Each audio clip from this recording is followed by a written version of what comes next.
Hello everyone. Um, Let me just check bracket out real quick. So I think they're done with round 3, so they're now moving on to the semifinals. So for the semifinals, we do have Killian and Random Cuban. Bracket real quick.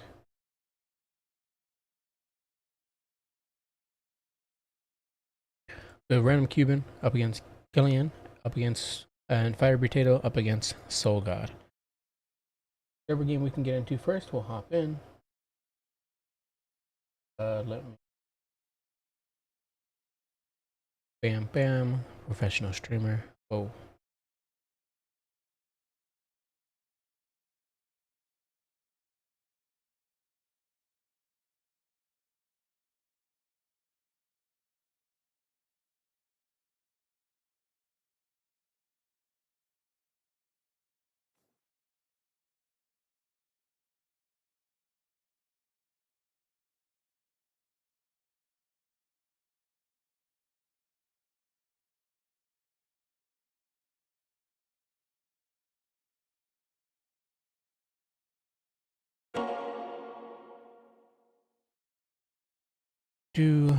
Booting up runner now.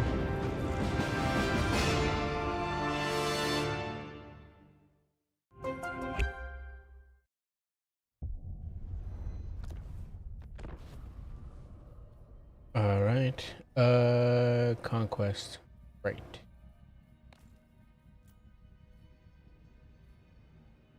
As for which games they are, I'm not entirely sure.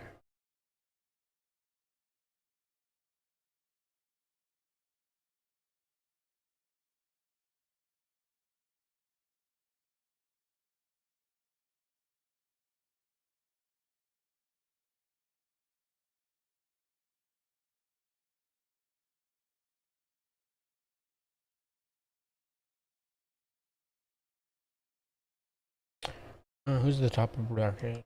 Clan. Random Cuban. All right, Killian and Random Cuban. We'll get their match in first. Gotta get a invite code.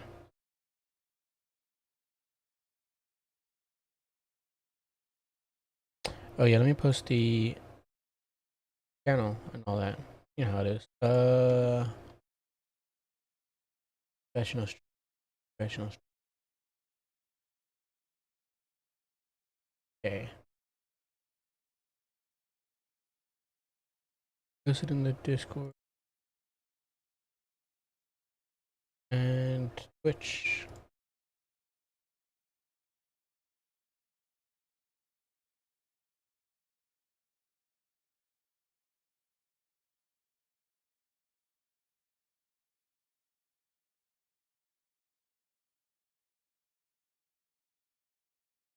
All right. Going code. All right.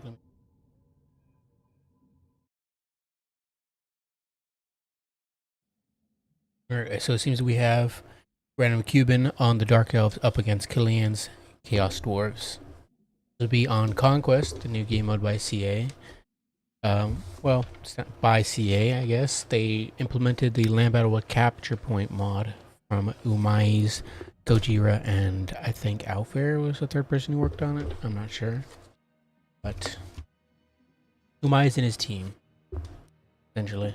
And I love this mode. I love it a lot more than base Land Battle. It still needs some tweaks, as I've talked before in a previous stream, and as Umai's and others have talked about it before. Like being able to contest a point while others are taking it, or rather, yeah, just that's straight up being able to contest a point. Stop your opponent from generating tickets by putting, something on there, infantry, whatever. I also think there needs to be. There's a few other tweaks, but those don't matter as much as that main one for me. Everything else is fine. Some of the maps are iffy at best. Like some of the capture points are bigger than others. They're like different sizes on each map, which is very inconsistent and very CA. I don't know why they didn't just, implement some of the maps that Umize and them had in the land battle capture point mod, but whatever.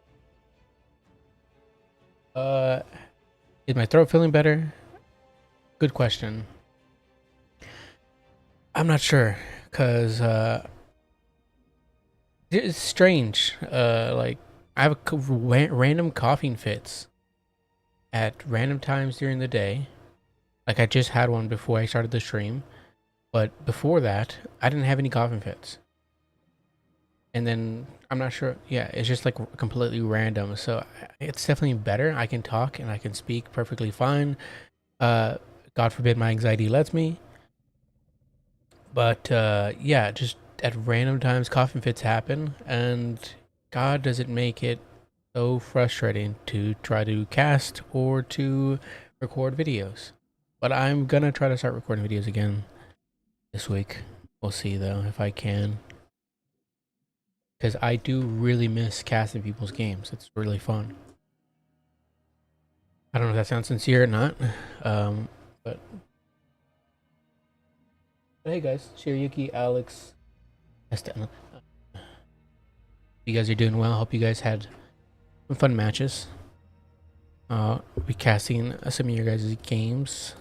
I have saved some of the replays, or pretty much most of what I've seen. I've seen some Shiryuki replays, some Fiery Potato replays, etc. Got sent some by Random Cuban themselves as well.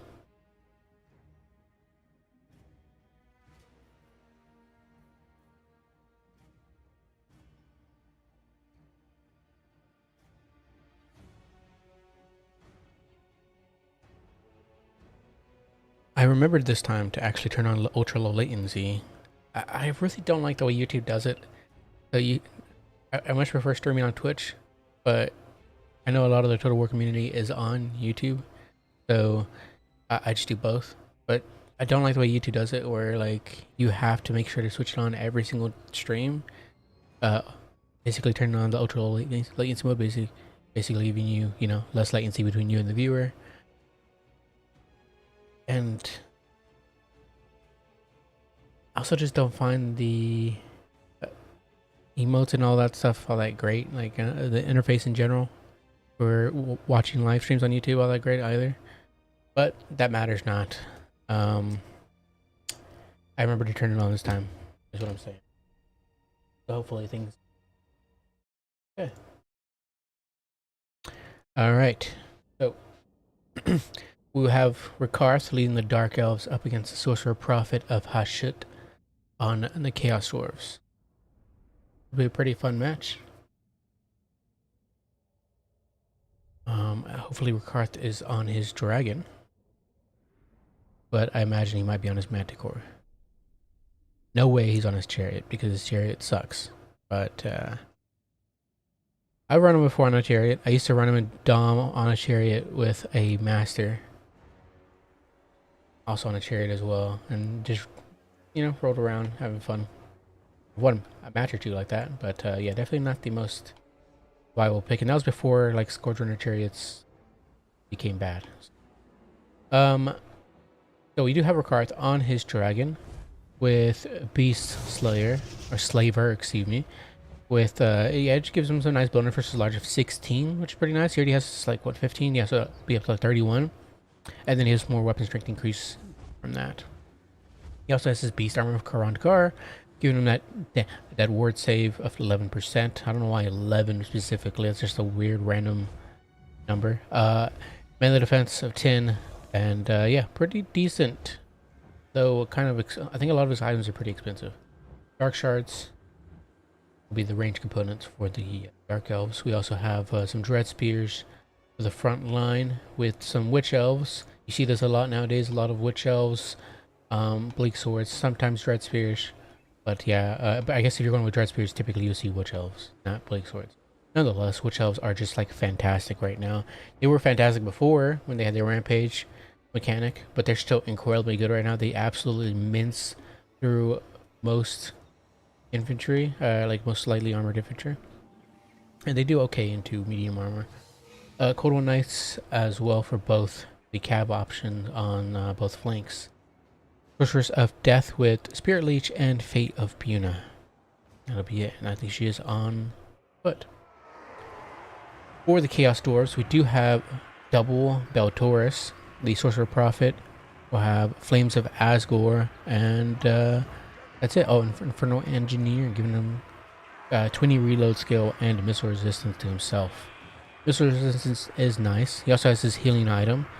So whenever an enemy is casting a spell within range, which the range is infinite, essentially, so it's always happening, it gives him a nice 0.8% heal. It's one of his, it's the best item really on the Chaos Dwarf roster for any of the lords and heroes. Just so incredibly good. Goblin Laborers for the front line. We also have some Orc Laborers on the flanks. Infernal Guard Corps in the center, pretty nice. And then some Bull Centaur Renderer, great weapons to help fight off any Cold One Knights, Malekith, Orkarth, etc. Though I'm not sure if one is really going to be enough here, as you can see, compared to the both builds. Also, not sure about the Infernal Guard either, but we'll see how they go. I like Infernal Guard, they're cool. They hold for a long time. Demon Sung as well. Iron Demon ROR should be pretty good here. Running through Dark Shards and whatnot.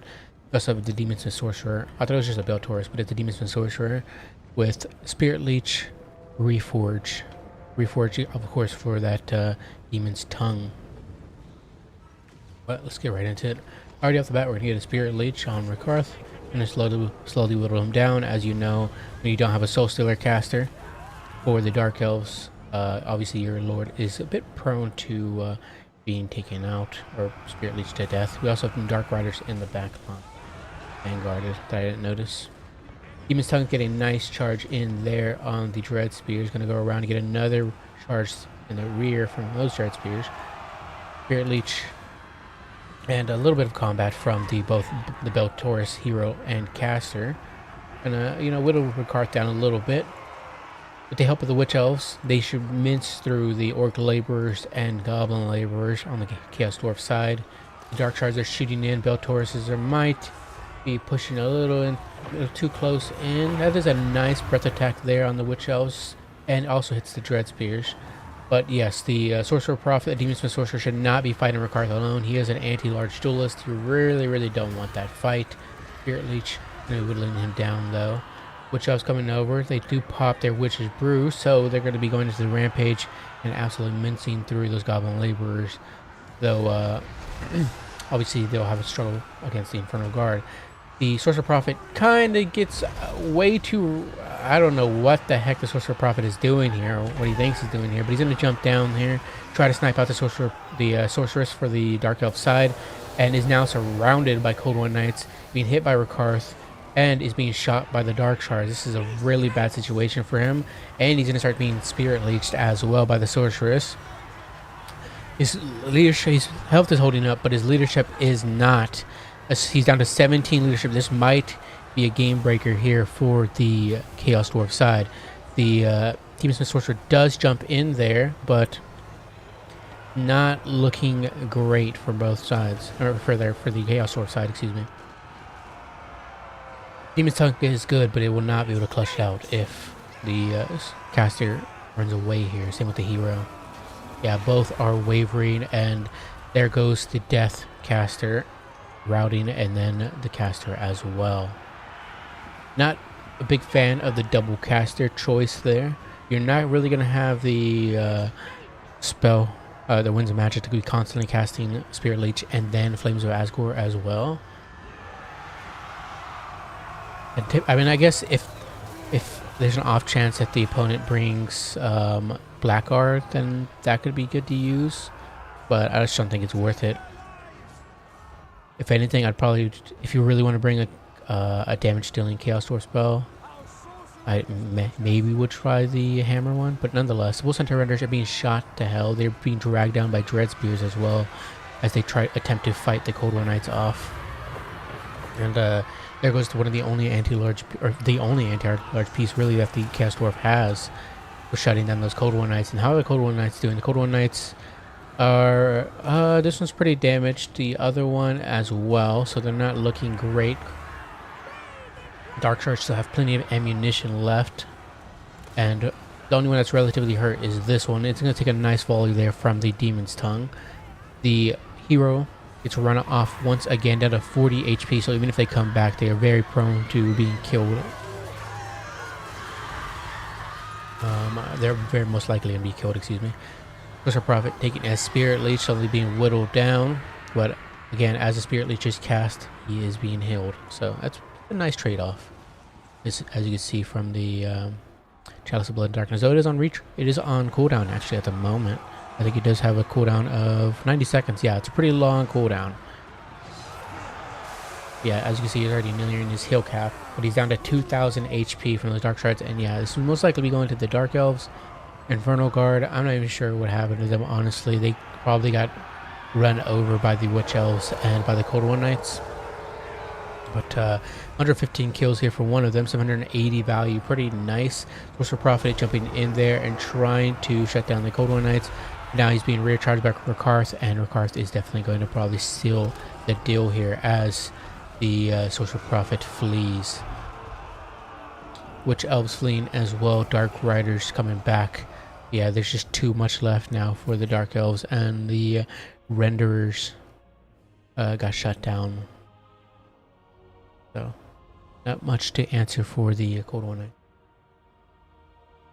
Good game.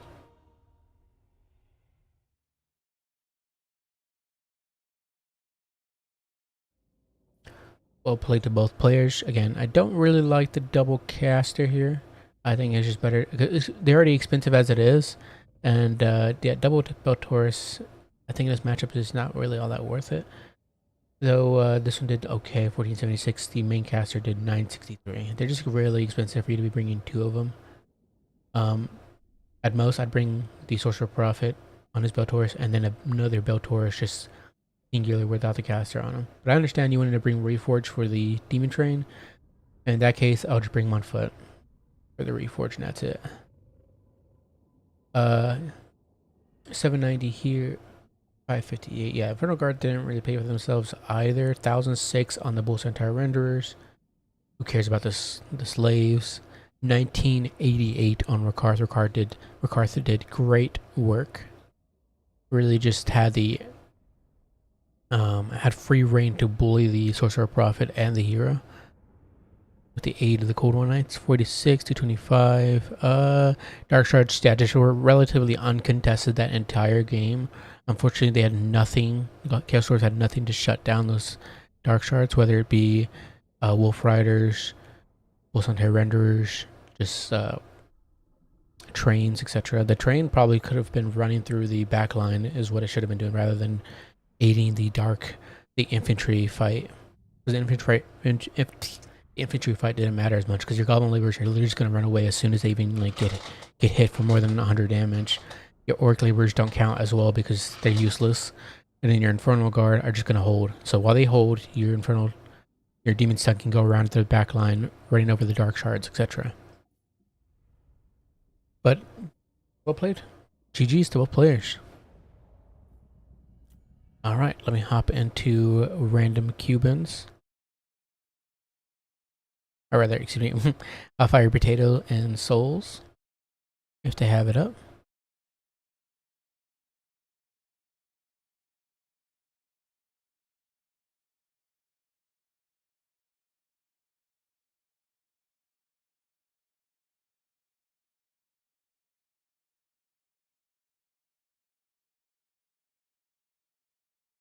Hey, I will root for anybody that plays Chaos Dwarves, honestly. I like the Dark Elves, but the Chowie, they're the underdogs.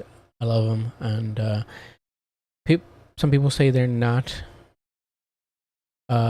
struggling right now simply because of the trains, but I think if you don't have their trains, then they're a real mess without them.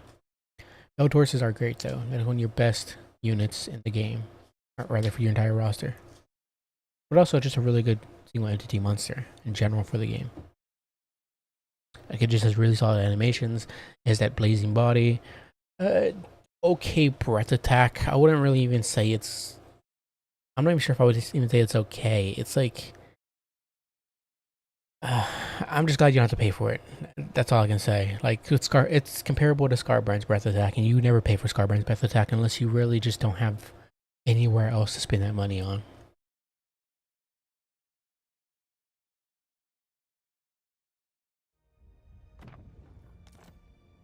All right, let's hop into hot fiery potatoes.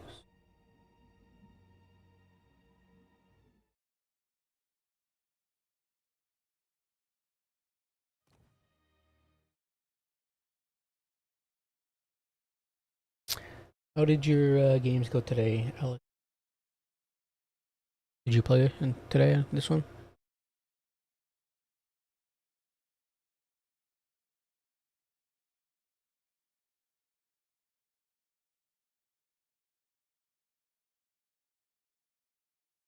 Oh, I joined this. I'm an idiot. I just realized. I was like, wait a second. Uh,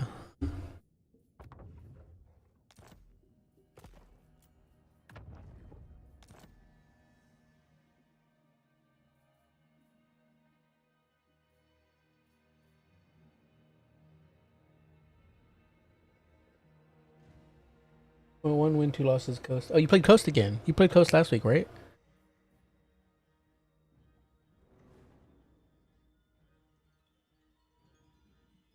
But, you know.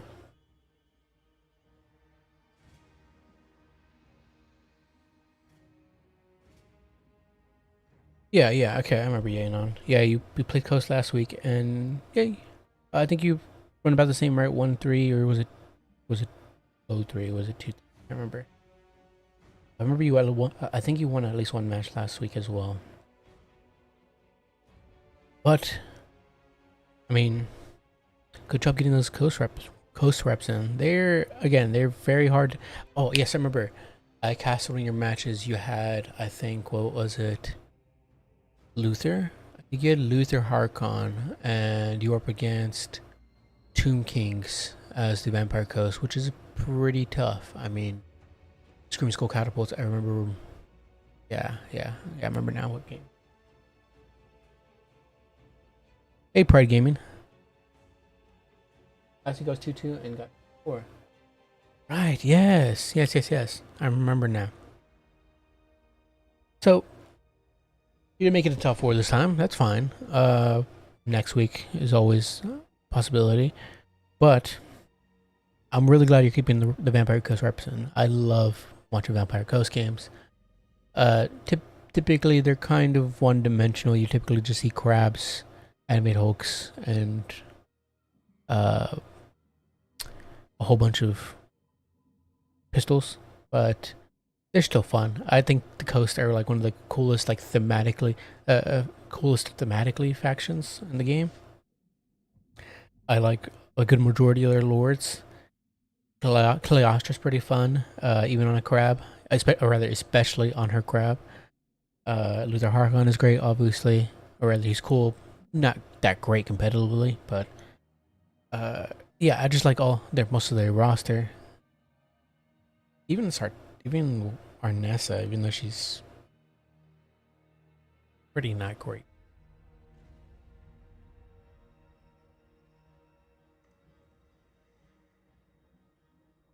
But yeah, no, good job keeping the reps up. Look, hopefully I can see you in the top 4 next time. Just keep playing them. You'll figure out how to play against specific factions. Can't figure that out without playing the reps, without doing the reps. I mean, especially because there's not really any like Vampire Coast mains in the game that you can really watch. Anticity used to play them a lot, but he doesn't really play much. He's come back recently. I don't know if you know who that is, but ODM Anticity, who was a pretty good Warhammer 3 player early on, but he stopped, and then he's come back recently, but I don't know if he plays all that much. Nonetheless, he used to be a good Vampire Coast player. As for anybody else, don't really see Coast all that often. So I think you're just gonna have to be the one that it comes that comes and joins the top, beats all the other new players, and becomes one of the best Vampire cosplayers in the world. So I think that's your it's I'm sorry, but that's your burden now.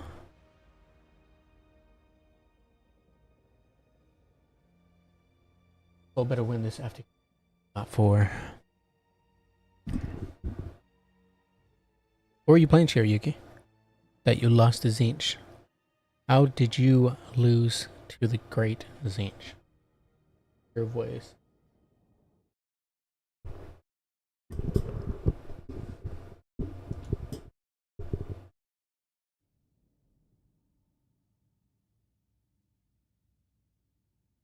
Alright, we have no surprise there. Ike Claw on the Skaven side, and a Sorcerer Lord of Zinch on the Zinch side. I'm not going to be surprised if he's on a disc. Everybody runs him on a disc. Everybody's boring and vanilla. But no, most likely on a disc with Chaos Spawn and Blue Fire. I feel like Conquest is rougher for them than Dom. I still had fun going to the Dom tournament tomorrow too. Oh well, good luck with the Dom tournament tomorrow. Yeah, I definitely like Coast more so in Dom for sure. They have Dom just fits their play style a lot more. They're really good at Dom.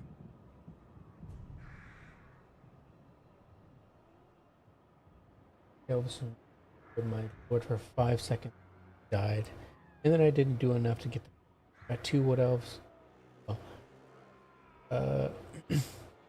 Yeah, no, that's completely understandable. That happens. I've had many games where I completely forget about my lord, and next thing you know, they just got bursted down by some shotguns, and now they're dead. So, you know, it's completely understandable. It doesn't mean you can't come back from that match, and that doesn't mean you can't turn that into a win. But it's a pretty bad start.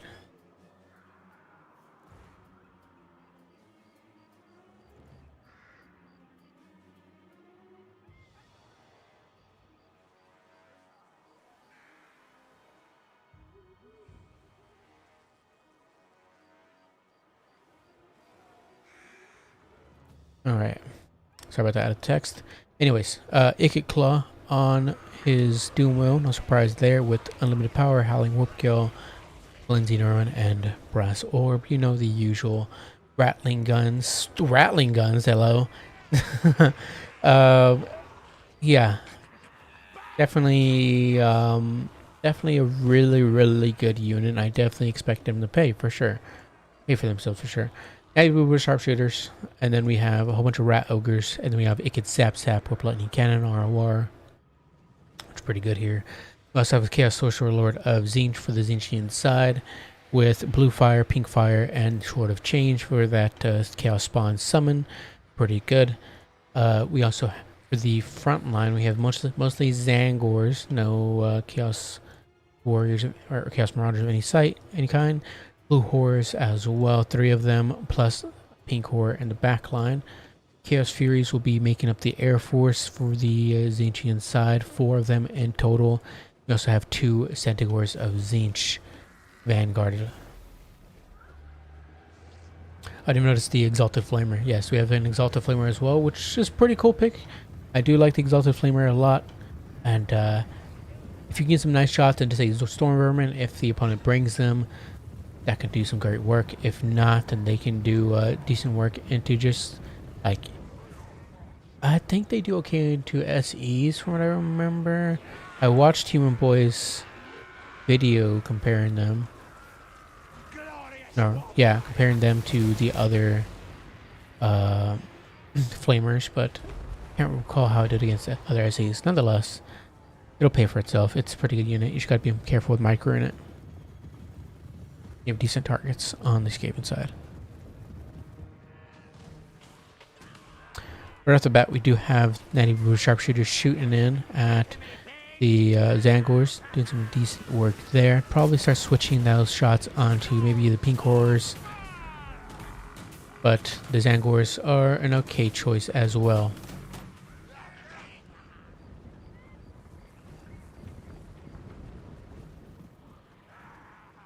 Rattling gunners turning around and getting ready. Oh, actually, there are storm vermin. Did I mention those? I guess not. Double storm vermin in there as well. So the exhaust flamer should be good against those guys if they get the opportunity to shoot at them.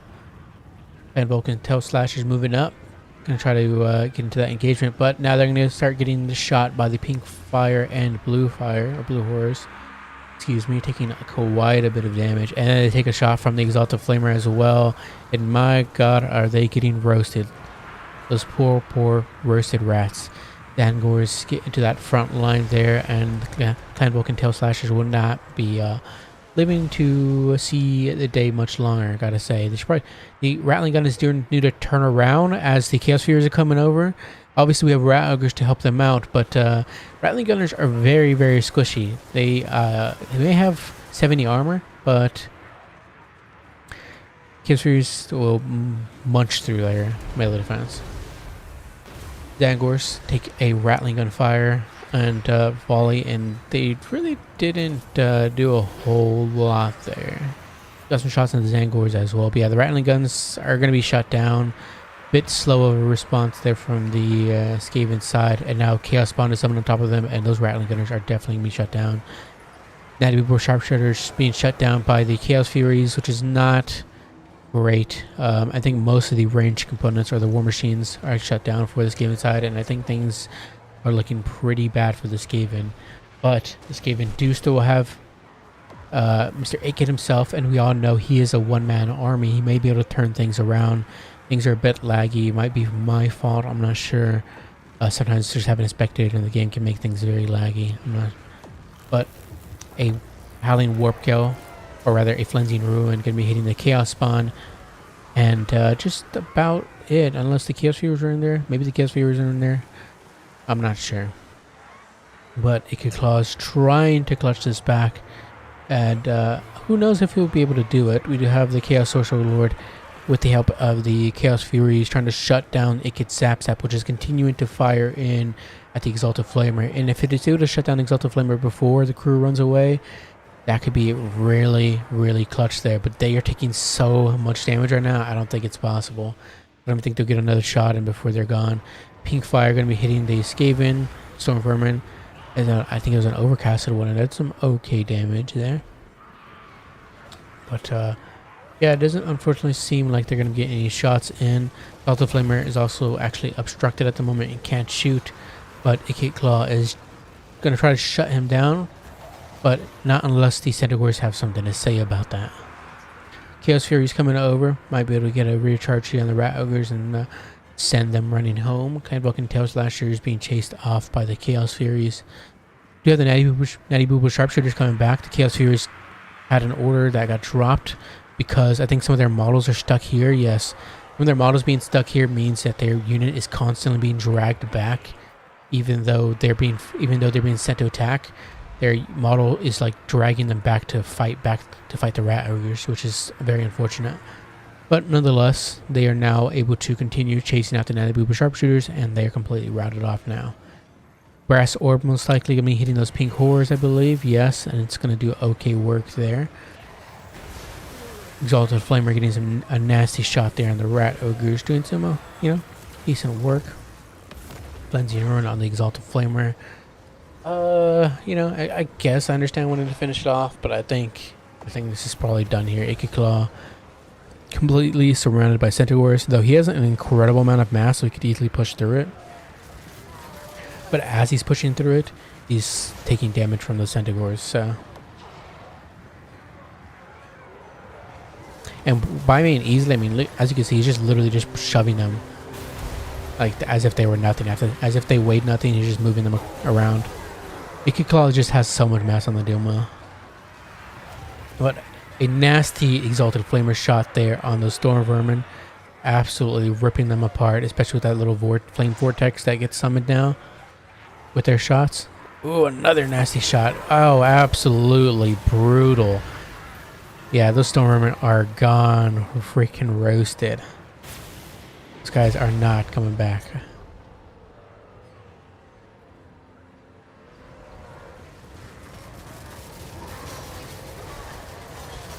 Rattlers trying to save their lord here, Ikit.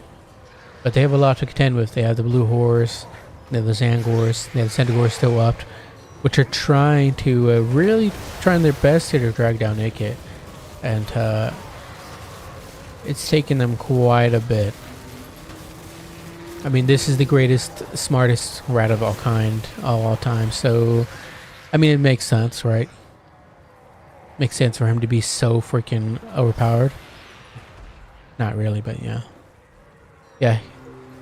Claw. He's trying to clutch this out. He's a one-man army. If anybody could do it, he can. But he's now under fire from the pink horse, and now he's starting to waver. Now, yep, army losses kicking in, and that'll be over for this game inside. Well played to both players. Unfortunately, the Rattling Gunners, they suck. I'm not have fun. It's fun to see them in new player tournaments and all that, but they're so bad. They never do any work. They get shut down so incredibly easily. They're so weak and frail. And then unless like the enemy is right in your face, like freaking 10 feet away from the volley of fire from those Rattling Gunners, they're not really going to take any damage. That one Chad is we're attacking them head on. Yeah. I mean, the lore is behind Senegors is that they're like constantly drunk, so it makes sense if they think they're drunk, if they're so drunk that they think that they can fight Ikiclaw 1-on-1. 1222 here for Ikiclaw. 150. Yeah, Rattling Gunners just absolute poo poo. 33 and 97. I mean, to be fair, they didn't have any. They didn't target the right targets. Like if they had turned around and shot the Furies, they would have absolutely deleted them. But you know, there's a lot to micro as this gave inside. So 819, 774. Native Boober Sharpshooters got shut down relatively quickly. Ikis Zap did some good work into the Exalted Flamer, but wasn't able to pay for itself completely. Senegors 816, 434.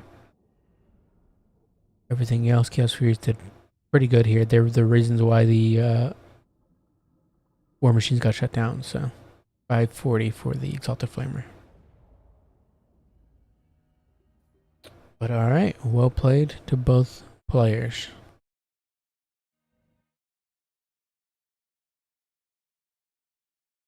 Alright, Cuban's got a lobby up. Let's move on to the grand finals of today's new player tournament from RTK. Thanks to... Oh, right. Oops. Spectator slot. Done that twice now. But then also there's no spectator slot yet, so... Actually, is this the right game?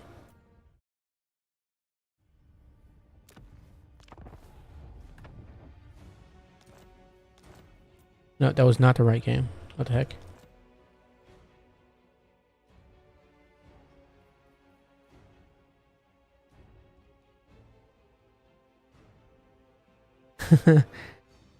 Yeah, it's that like drunken strength that you just get like a random burst of strength when you're that wasted.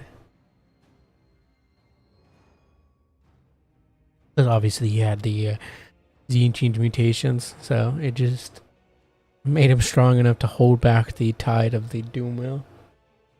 Do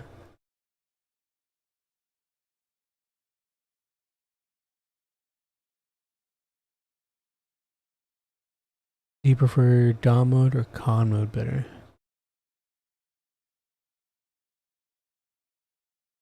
That's a good question. I do like Dom and Con. Which I like better? I think I like Conquest better. I played a lot of Dom once the game launched. Especially once Immortal Empires came out. But I wouldn't say a lot of Dom when the game launched. I played a little bit of Dom. And then once the Immortal Empires came out, then I played more of Dom. I played a little bit of Land Battle and Warhammer 2. And I played a little bit here in Warhammer 3. But Conquest, I think is exactly what I've been looking for. Um, Once Land Battle with Capture Point came out, originally the mod, I wanted to play that pretty much all the time rather than Dom. I still like Dom, don't get me wrong, but Land Battle with Capture Point, or rather Conquest now, is exactly what I wanted. So again, with with any further tweaks they make, it'll make the game mode even better.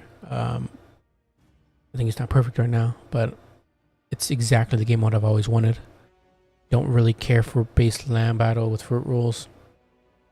I think it's okay. I think it's fun, but to a certain extent. And once you get to that certain extent, then I think Conquest is where I want to be. Yeah, I like Conquest a lot. Dom is still fun. I still occasionally play it, but my heart's not that much into Dom. More than land battles it is. So yeah, domination is fun. And not only is domination fun, but it also has like great community support. Like it has some of the best maps in the entire game. I think some of the land battle maps are okay, but in terms of like player made maps, or rather in terms of like community support, the maps that are made for domination are so fantastic. Nothing in land battle rivals it. It's just they're so freaking good. They're so incredibly well made. Obviously, some have had issues and aren't like not not issues, but some aren't like completely competitive. That's why they're not in the map pack pool, but or rather not typically chosen for the map packs or maps on domination tournaments. But a lot of them are, and a lot of them are fantastic. They look beautiful. They're tactically well made, well balanced. Yeah, I think that's one of the best parts of domination.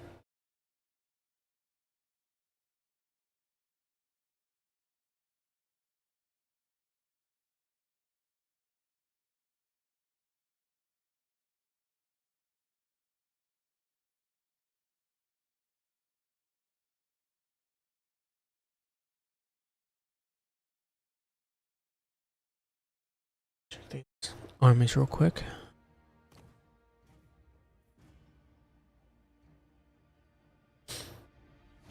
We do have the Dark Elves up against Zinch. I would say Zinch wins this, but we'll see how the Dark Elves player plays. What kind of build they bring.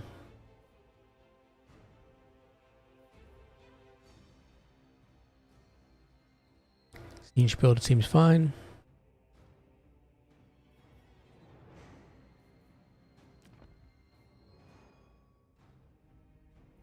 Dark Elf build is be tough to contend with.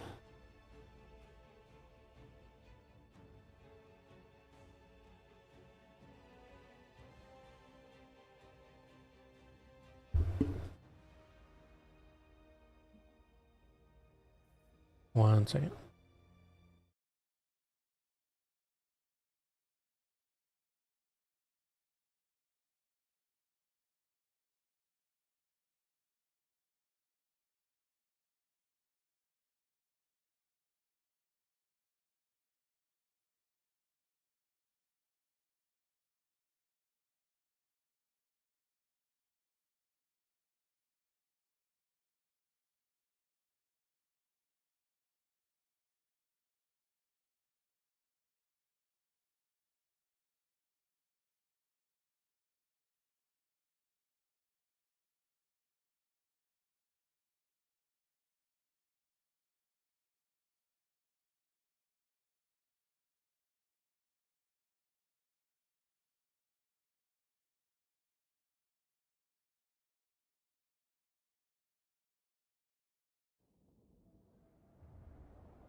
Alright, sorry about that.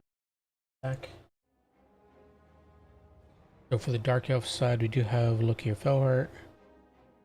I send him.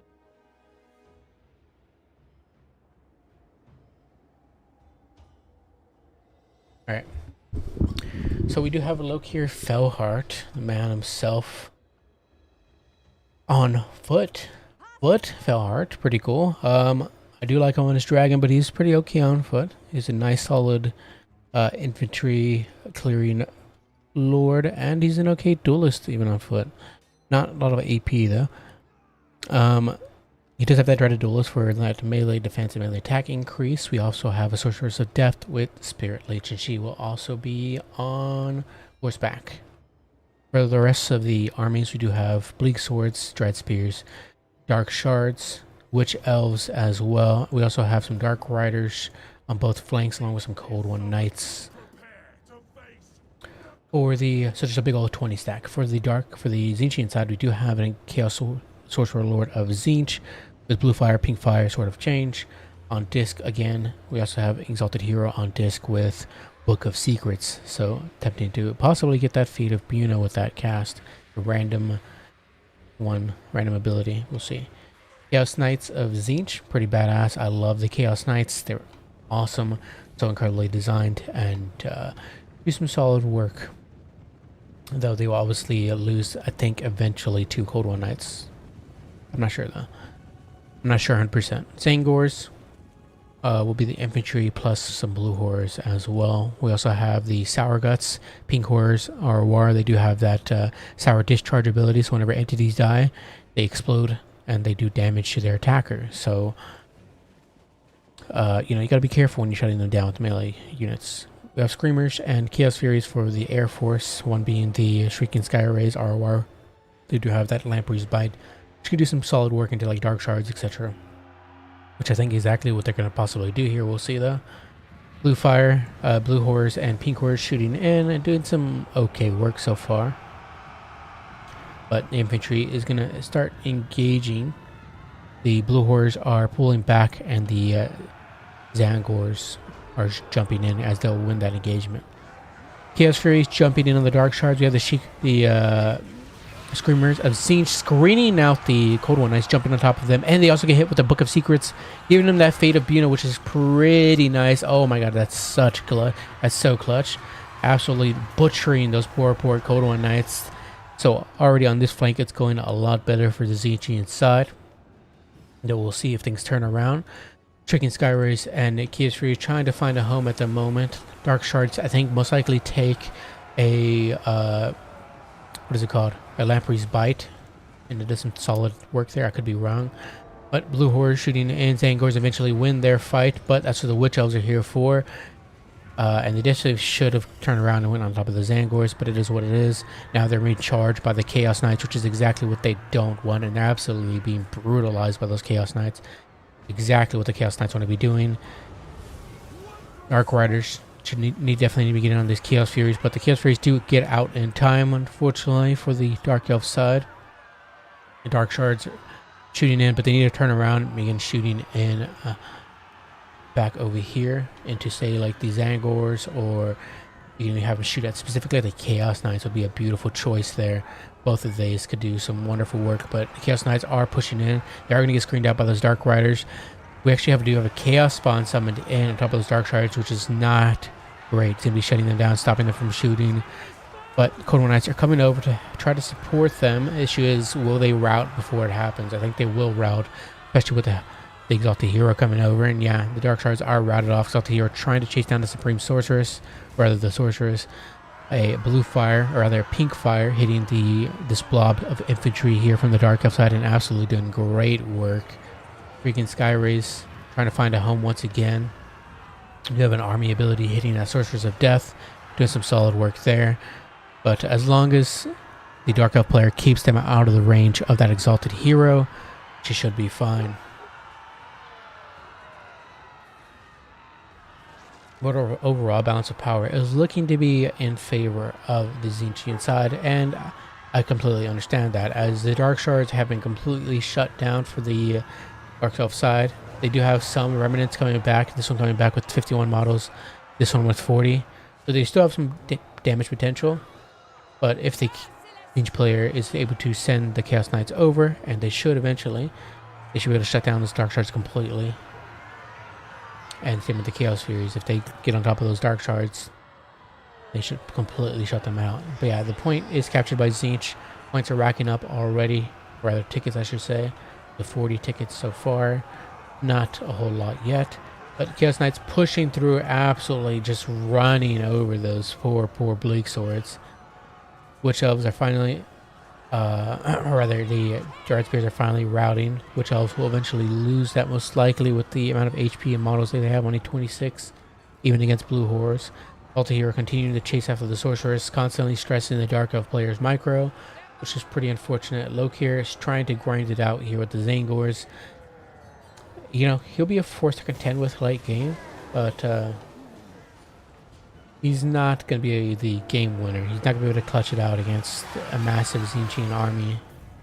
And the Dark Elf player does know that, and they will be going to the Tzeentchian side.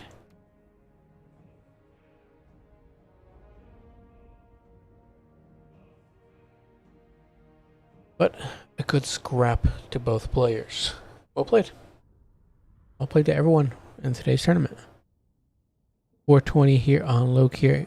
Definitely think I would prefer to Honest Dragon. But on foot, he's fine. If you just want to go a cheap Lord, that's durable. As he can regen in melee. Or rather, he has a passive regen with his helmet. Which I don't think he brought, actually, now that I'm thinking about it.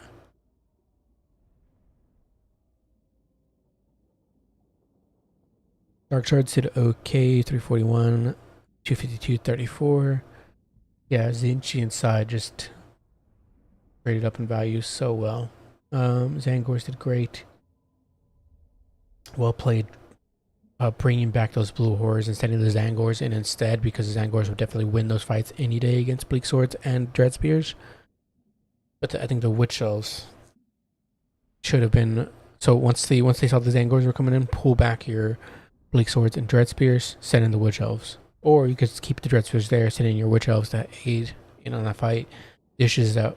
That obviously gives your opponent an opportunity to punish that by pink firing your Witch Elves and your Dread Spears as well, all in one.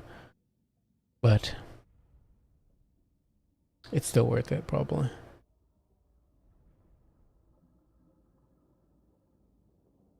Chaos Knights did good there. Not fantastic, but they did good. They were practically uncontested as the Cold War Knights got shut down so incredibly well by the Tzeentchian side. That first initial game engagement on that left flank was absolutely beautiful, with the book, Fated Buna, and not only that, but then the charge from the Screamers as well. They had no way of coming back from that engagement. That was so rough for them. Yeah, GG's. Well played to both players and to everybody in today's tournament. I'll be casting some replays, so if some of you want to stick around, you can. Let's see here what we got here. So, got a few. You could check on Fabrosi's game here. I think this is from today, yes. Check that. I think this is from the previous tournament. Oh yeah, I can just check. What am I doing? Literally from the date. Come on, guys. Let's see. So we got Cuban, the Dark Elves. We already casted some Dark Elf games today. Let's just try something else for now. Vampire Coast against Nurgle. Let's check that one out. Hey, Goji. Going all right. Just casted the finals for the new player tournament for RTK. And the Tzeentch player took the win against the Dark Elves. Yeah, we're seeing some Conquest tournaments, which is pretty fun. Love to see some Conquest.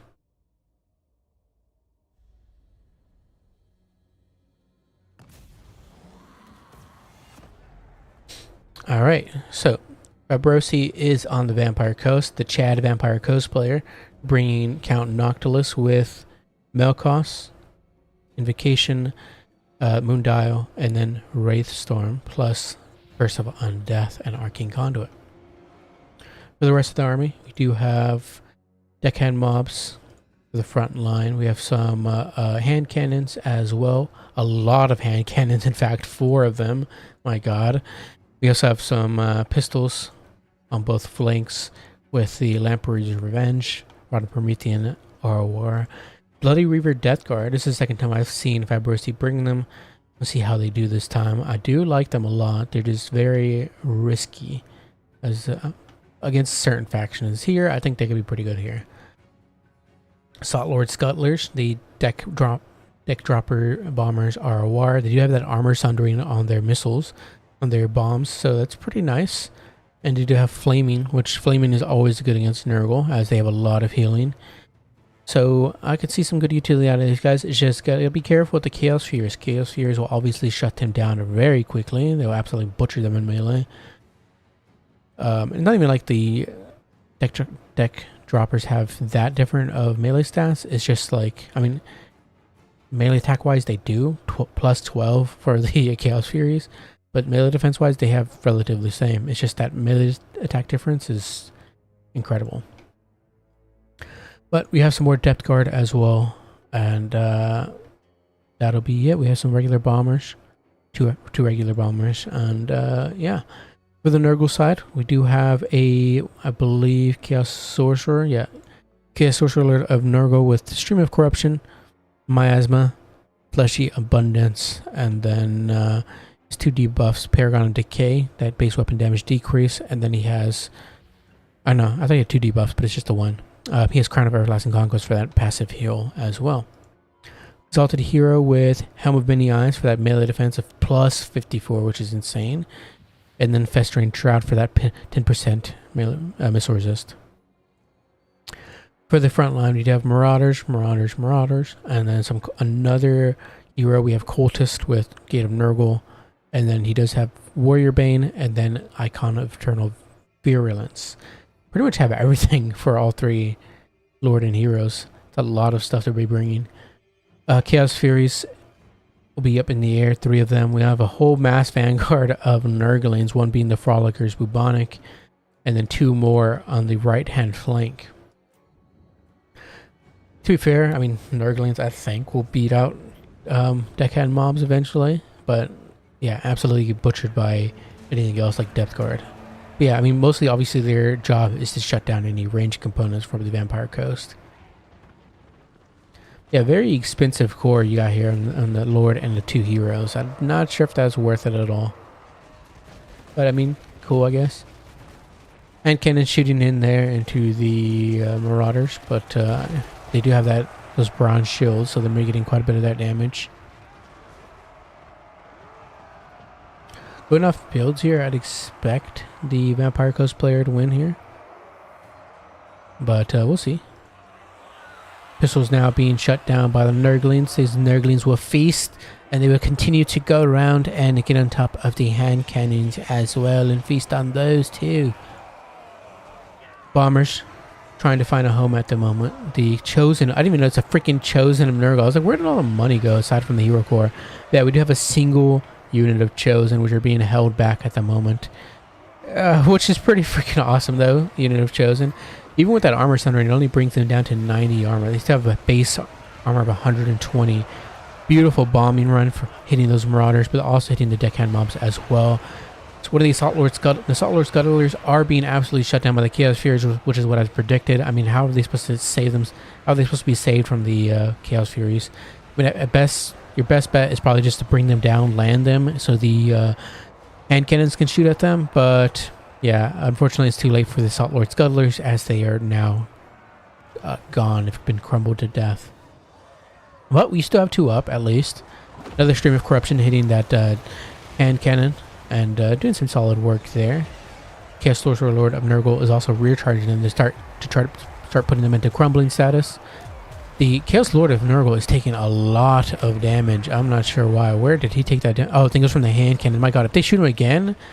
okay, he gets into melee, so it's going to help out a bit. And when the eyes popped, so bringing him to 115 melee defense, which is pretty insane, but that melee defense is not going to stop you from getting absolutely blasted to hell by those hand cannons. I think he's going to try to escape there. I didn't even see also on his rot beast too.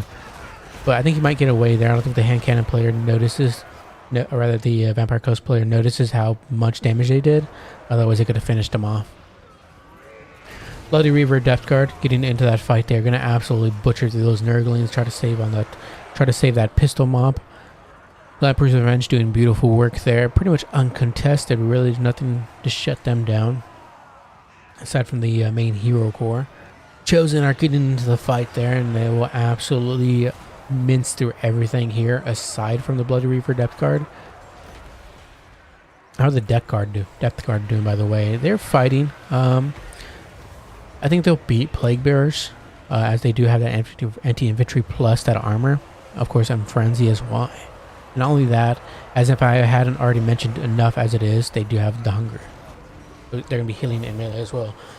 Melkoth's going to be hitting that Chosen of Nurgle, but they do get a Fecundity. They're going to start healing those guys up and also spread to like the Cultists and whatnot.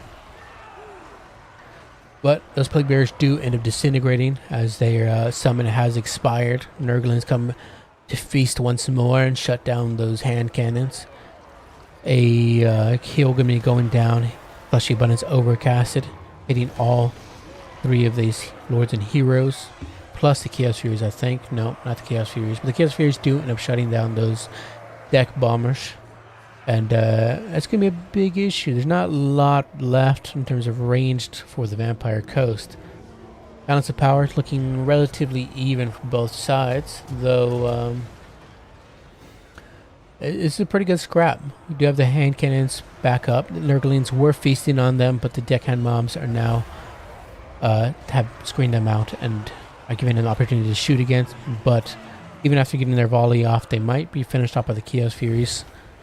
Yeah, I don't even think it's just the damage, but also just the healing, absolute like leadership damage that they'll take, putting them into crumbling. But we'll see. Bloody Reaper Depth Guard practically unharmed thanks to their hunger ability.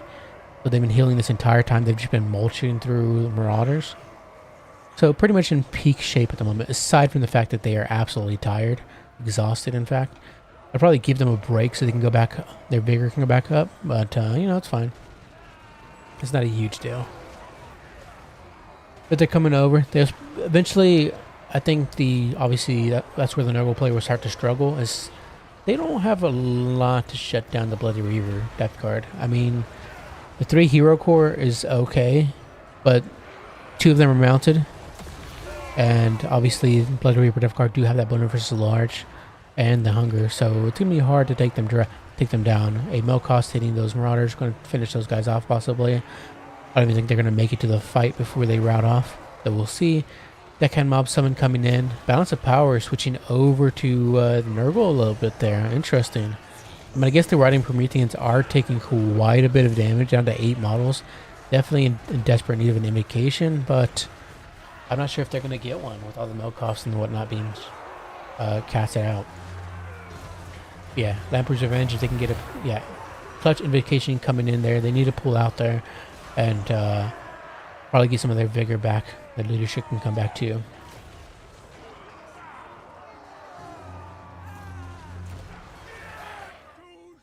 Alright, I'm going to speed things up a little bit here. Wraith Storm coming down on those Lamprey's Revenge. The leadership is coming back, but they did get a rear charge. If you get a charge, yeah, they didn't get their charge off, so that means they didn't get that charge bonus. Sending them to charge after something like the Nurglings will give them that leadership increase of like 16 or something like that. I can't remember. Somewhere in the double digits. So that'll help stabilize them, but I think it's a little too late here. I think they're already down to the crumbling status, and I don't think they're going to be able to come back from this, but we'll see. However, I don't see any coming back for Count Noctilus. He's absolutely being bullied to death, and once he goes down, I think it's over. Invocation again, hitting. Actually, I don't think it's Invocation. It's Overcast of Fleshy Abundance. Bloody Reaper Depth Guard, yeah. I think the Bloody Reaver Depth Guard would have hung around for a lot longer if it wasn't for the army losses. If once army losses kicked in from Count Noctilus routing or dying rather, then I think they could have held out for quite a bit, but Yeah, there was some pretty good finale there. This one obviously wasn't a finale, but I mean the one before that. Pretty good finals and some pretty solid Conquest matches today. Really liking seeing some Conquest. Pretty awesome of JP too. I switch it over to Conquest. How many times am I going to say Conquest in the span of 5 minutes? I'm not sure. 1736 for Noctilus. Depth guard did fine. 1301. 945. Hand cannons 1099 on these guys. 1370 on these. Big investment on the 4 hand cannons. But yeah, I think the bombers were sacrificial lambs at best. They didn't really do much, especially if you're going to bring them against Chaos Furies. Against a faction with Chaos Furies, you definitely want to protect them. And your best bet is to land them and just blow the Chaos Furies out of the air with hand cannons or whatever it may be. I think the ROR deck gunners can be pretty good here as well. They do have that magic damage and they have a discouraged effect on their shots. Obviously, the issue is protecting them as they are ethereal, and most things on Nurgle's roster do magic damage, aside from the like the human part of the infantry.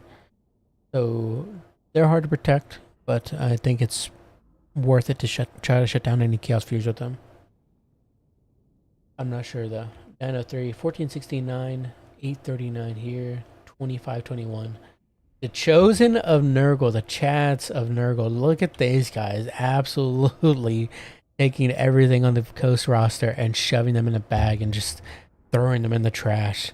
Oh my god. I didn't even think they lasted that long. I mean, there's a reason why the Chosen of Nurgle are considered one of the best ones. I mean, they're so freaking good. They're so tanky and absolutely brutal in combat. I mean, Jesus. They just do not give up. 1120 here for the Chaos Furies. Yeah, they were instrumental in shutting down that ranged component, the ranged components for the Vampire Coast.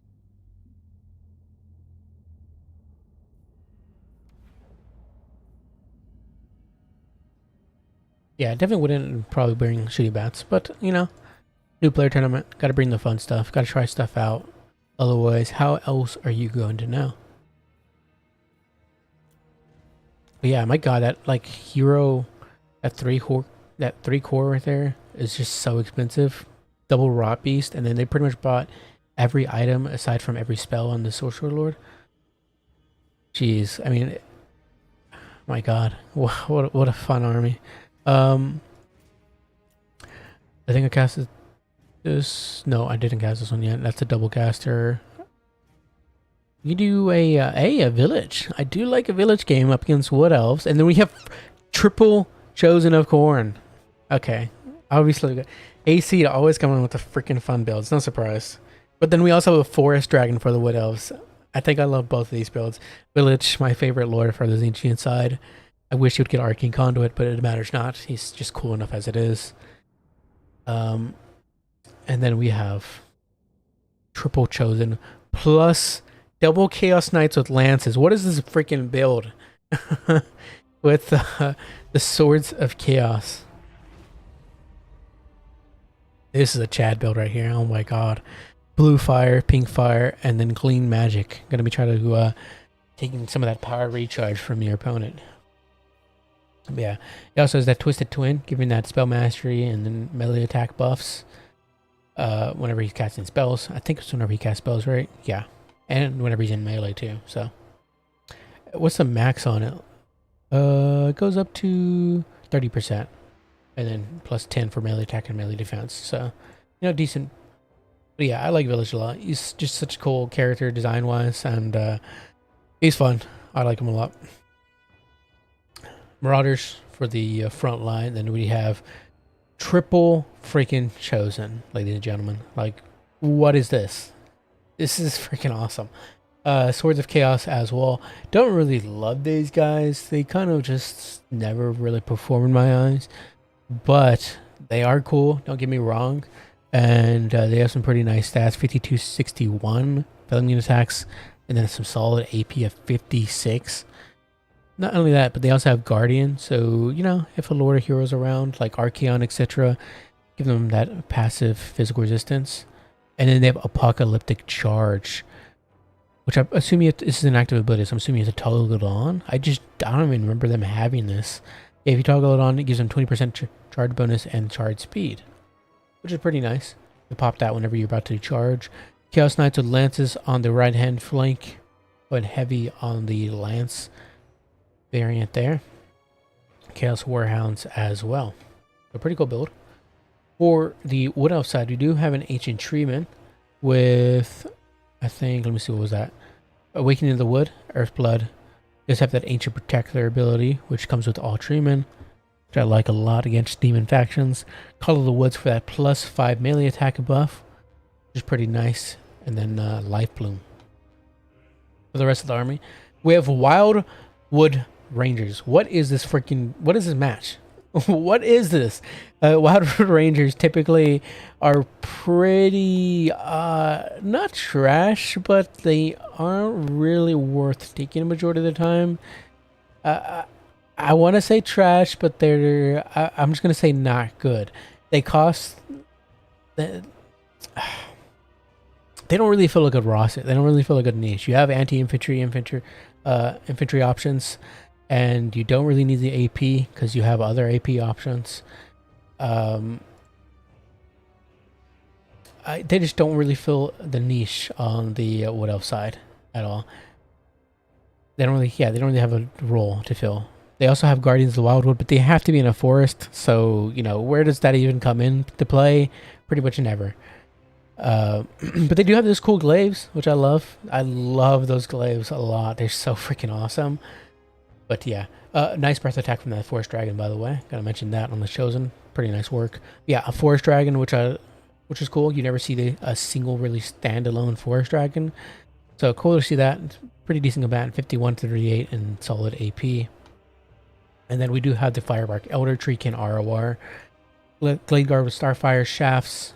3 of them in total. They have some pretty nice AP values. Can be used to shut down any Chaos Knights, etc. But yeah, you really got to protect them. And after the Treekin R4, hopefully they can do that job. And some more Treekin as well on both flanks. We also have Spell Singers of Shadows with Pit of Shades and a Penumbra Pendulum. Okay, double caster, Forest Dragon, Firebark, triple Treekin. 3 Glade Guard, Starfire Shafts, Wildwood Rangers. I don't even know what to make of this build, if I'm being honest here. But it's fun. It's fun, that's for sure. Infantry man getting in there, starting whooping butt with that big old staff of his. Granddaddy Treeman. Gonna show Village what is up. Clean Magic gonna be going down on the Ancient Treeman, sapping some of that power recharge. But already things not looking great. Chaos Warhounds getting on those Glade Guard and doing wonderful work. Firebark Elder need to stop these Chaos Knights from charging. Oh no! No, it's not happening. And yeah, those Glade Guard are pretty much over. They're gonna be run down by those guys. Forest Dragon needs to get a fight in there, or at least get a breath attack right there in that beautiful spot. But I don't think it's gonna happen. I don't even think he's gonna join in on the fight. Yep, he's going around. It's leaving. A not great breath attack actually gonna be hitting. Yeah, it's completely missing there. Absolutely hitting nothing. Come on, Forest Dragon, what was that? Wildwood Rangers take a rear charge from the Chaos Warhounds, and I think they're over and done with. Chosen. Wildwood Rangers, they do have AP, but they're not going to be taking down Chosen of Khorne. Let's just be honest here. They're decent fighters, but they don't even have an anti-infantry. They also have like practically no armor, when I recall. 40 armor, which is which is barely anything.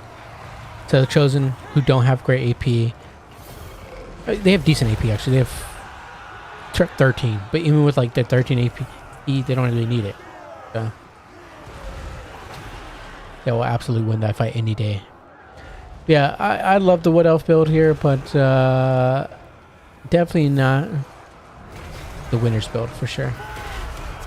Treeman having a good old duke out with Village here, and the Forest Dragon as well, chewing on some Chaos Knights. As cool as this is, it will definitely most likely be going to the Warriors of Chaos side, unless the Treeman clutch it out. But I don't think he's not Durthu, and he's not Durthu's evil brother.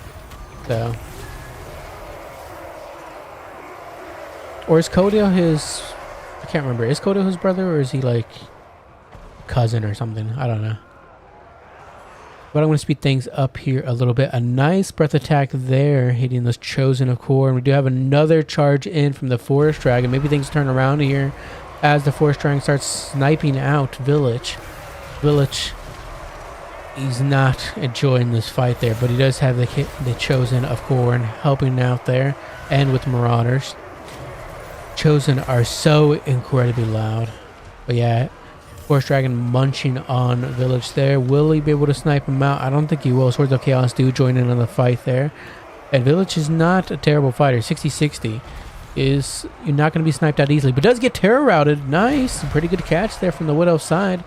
The balance power obviously still in favor of the Warriors of Chaos. As I don't think really there's going to be any chance for the Widows to come back here. But, you know, we'll see. A nice Pit of Shades, a big old Pit of Shades could definitely turn things around. But I think a lot of the Winds of Magic right now are being used on Earthbloods. Speaking of Earthbloods, the Ancient Truman did get an Earthblood. And it's going to heal him a little bit. Glean of Magic also taking a lot of his power recharge as well. So it's making it much harder to put out any spells. And yeah, definitely will be going to the Warriors of Chaos build there. Wow, the Forest Dragons have such tiny eyes. My god.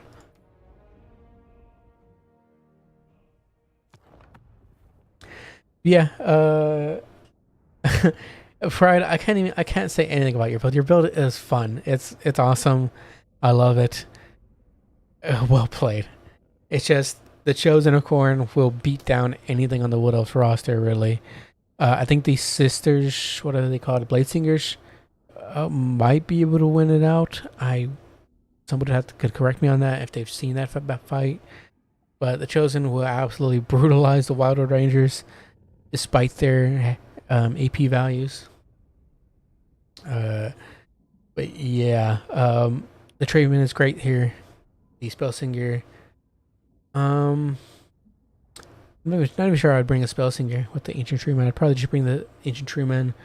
Bring not even Awakening of the Wood, maybe just bring Dwellers and Earthblood. But yeah, Glade Guards just absolutely got brutalized. Yeah, the issue with putting so much money into Wildwood Rangers is that you have no money for like Eternal Guard to try to like drag down any Chaos Knights, etc. that get into your backline. But even then, I think it more had to do with the fact that the Ancient Treemen weren't they didn't stop the Chaos Knights from getting on top of the Glade Guard, to be honest. That's what I'm trying to say. The treatment didn't do their jobs.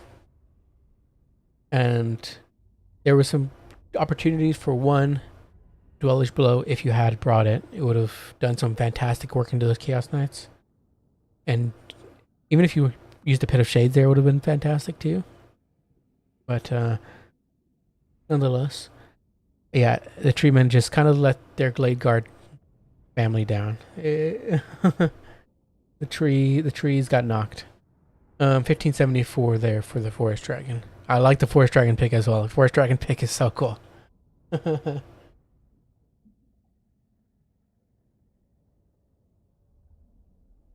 Oh yeah. Don't worry, Pride. You keep experimenting. You keep bringing out these builds, and I will watch them every time. I love it.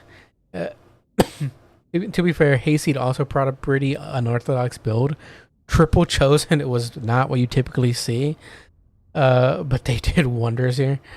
And then you also typically don't see double Lance variants of Chaos Knights plus the Swords of Chaos.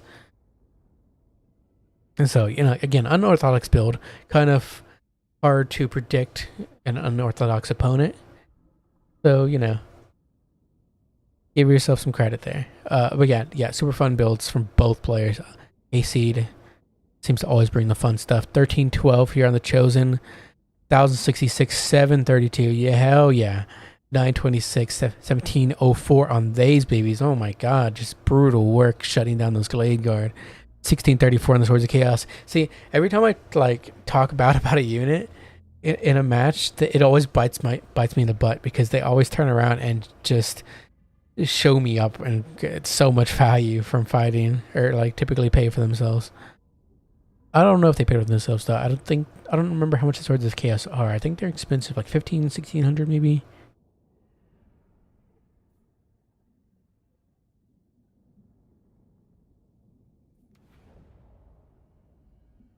There's a game with a perfect example of why the Hydra's breath attack sucks. Oh yeah? Let me check it out. This one, that build was awesome though. I love that. That's probably the most fun set of builds that I've seen in one match as of late. Was it this one? I'm guessing Hayseed versus Yoshiriki. Let's check it out.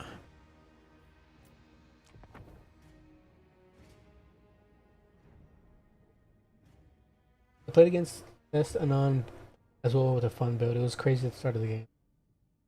Oh, we gotta check that out, obviously.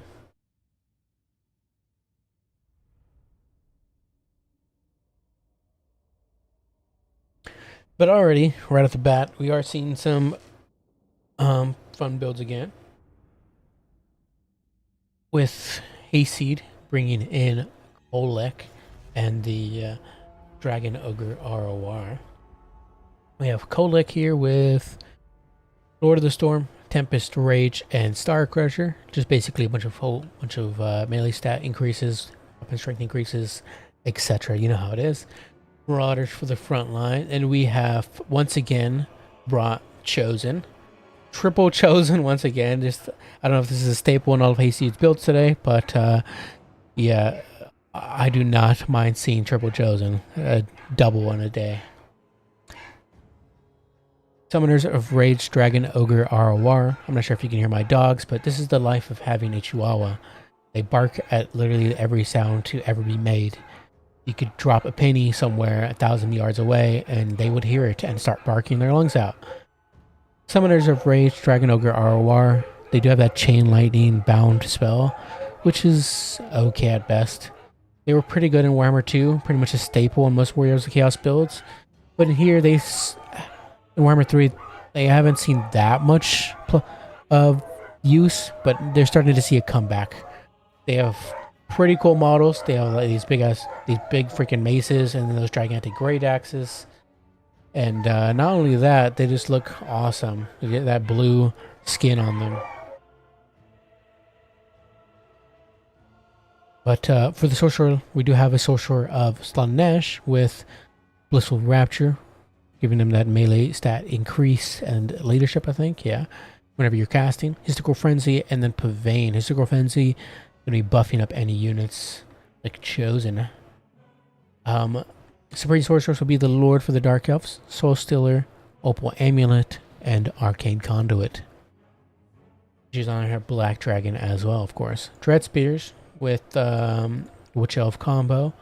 We'll have some more Dark Shards as well, triple Dark Shards, a whole bunch of Dark Riders to try to fend off any hounds, etc. from getting on top of your back line. And then we have a War Hydra. I think Shiryuki has tried many a times to make the Hydras work, and God, do I applaud them each time, because the Hydras generally just suck. I mean, they're okay fighters, but my God, their breath attacks suck. And their animations aren't really anything to write home about. I mean, they look cool, but competitively, they just aren't. The animations aren't incredible.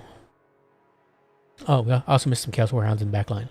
Yeah, I look forward to seeing how the Warrior Hydra does.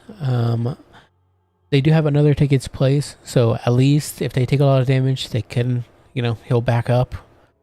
And they can use it 4 times, considering they have 4 heads, so I do like Hydras a lot, theoretically. We also have a Blood Rack Medusa. Blood Rack Medusa, pretty much a staple in a lot of Dark Elf matches, despite even after their missile, nerf revert thing, like the revert change back to how it was. It's still okay, but it's not as broken as it was before.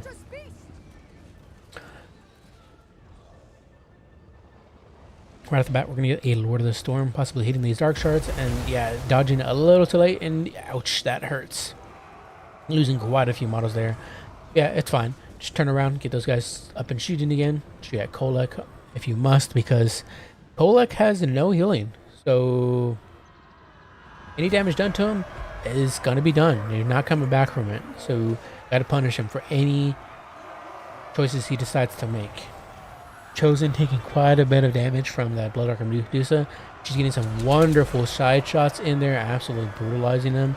Doesn't look like a whole lot from their HP, from like the actual shots we're seeing, but still some good work. Pavane hitting Supreme Sorceress, or on Supreme Sorceress, dragging her down into a fight with Kolek. Kolek is absolutely beefed up right now. 142 melee attack. I think there's a soft cap on how much exactly melee attack somebody can get for it to matter. I think it's 100 or something like that. But their weapon strength is also up to 1,200 from Star Crusher, Tempest Rage, and then that Frenzy buff.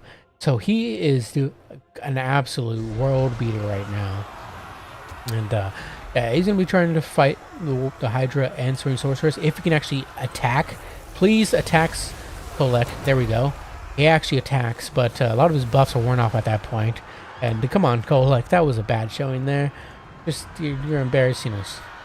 Marauders get absolutely beat down by the Witch Elves. No surprise there. Dark Riders trying to save their, trying to get up the Marauders and save the Dark Shards. Green Sorcerers up in the air again. The Summoners of Rage encircling the War Hydra. With the help of Kolek, that War Hydra will obviously not enjoy that fight and wants to get out of there.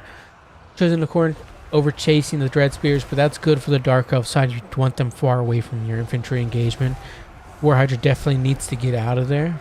It definitely should not stick around this engagement. Probably move over to this side with the aid of the Medusa. He could definitely, yeah, definitely wants to stay in the range of the Medusa, is what I'm saying, and the Supreme Sorceress.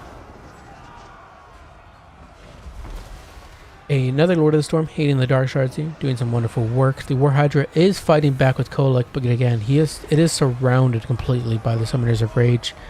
And yeah, a Soul Stealer, though, going to be hitting Kolek and the Summoners of Rage, who are now being surrounded by the Dark Riders, but they get immediately terror routed. War Hydra routed off as well, down to nearest hill cap. It's probably regent multiple times by now. And yeah, War Hydra has been absolutely killed. I mean, it makes sense. 2 anti-large specialized units encircling it and beating it down. It absolutely makes sense. Dark Shards getting some wonderful shots in there into the Chosen. Chosen not proving to be as great as the last match. As let's see, is it both of them? Both of them have been routed off. They still got some nice kills there, but one of them is coming back. They do have practically full HP, 90 kills so far, 379 value. So they still have plenty of work to put in, but the Dark Shards are still up and relatively healthy. These two are. This one not so much, but they have plenty of ammunition to shoot in, and Medusa hasn't been really stressed at all. In the meanwhile, the entire time, Medusa is getting some shots into the back of Kolek, plus to the Summoners as well, which is obviously really tough to have to deal with while you're in the fight with the Supreme Sorceress. Lord of Storm, or rather, it was the Chain Lightning going down, but yeah, it's not going to do anything. I would have put it on the Dark Shards instead, as that would have been a pretty opportune, pretty nice place to put it there. It would have, even if they had moved, it would have stopped them from shooting, which is always worth it. Anytime that they're not shooting is great. Yeah, if you're going to bring Kolek, definitely will bring healing, but nonetheless, Kolek, it does get routed off. He might come back eventually. Then there we go, he does come back. Chosen, trying to fight, trying to win out the engagement here, but we do get a nasty breath attack hitting them in the flank there, giving them that noxious gas debuff. But it doesn't really matter. They have a high enough weapon strength as it is to where that minus 14 not to matter. But they finish off those Dread Spears to come over and start trying to get on top of the Dark Shards. Dark Shards do run away, however, rightfully so. Medusa could probably just fight amongst the Chosen and give the Dark Shards more times to shoot. Lord of Storm hitting those Dread Spears. Again, definitely not really worth it definitely want to do it on the dark shards as more your valuable targets. But I understand if you're just trying to get your Chaos Sorcerer Lord out of there, or your Chaos Sorcerer out of there. Soul Stealer goes down, and either Army Loss is going to kick in or one of them bows out. Dang, was that the one with the breath attack from the War Hydra that I absolutely missed? Guess I'm going to have to rewatch that. I wasn't sure if that was the one or not, but yeah, I definitely missed it. I don't know if you know when it was during the match, but let me check it out here. If you have any idea, you can just let me know. Otherwise, I'll just try to find it myself.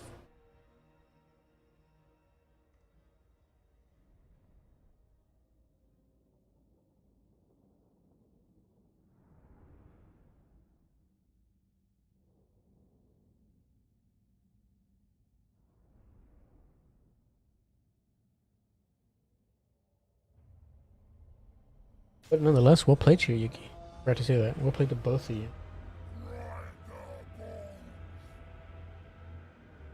I am squeezing the ointment out of my ointment bottle.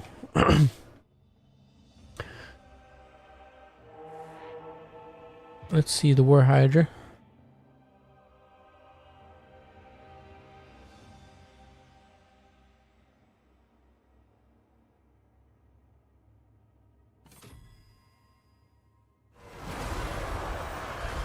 Oh yeah, here we go. Here we go, baby. Breath attack right down the line, and you know, I mean, it is chosen, so it's not bad. It's not terrible, but it's not great either. It's definitely. I need to see. I need to see more, but yeah, I definitely think the War Hydra breath attack isn't anything to write home about. Do you get off another one? Let me see. You still have two more. Obviously. Let's see. I don't think you do end up getting off another one, do you? I think the War Hydra's so busy fighting that I don't think it. Which I think is another mistake. Yeah, I don't think it gets off. Yeah, it's dead. Yeah, I mean, it didn't do awful, but it was hard to tell with the fact that the Witch Elves were fighting them as well, but from what I could tell, it was... I mean, it was against Chosen. Let me see what the AP values are on are on the breath attack. Nope, not dwarves. Let's see, Hydra. 37%. If you compare that to, say, like...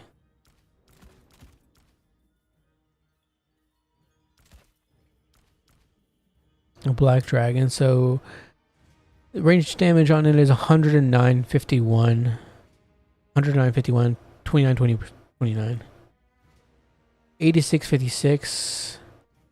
Yeah, definitely doesn't have that great of it has more AP percentage values, but overall damage is a lot better on the Dragon's Breath.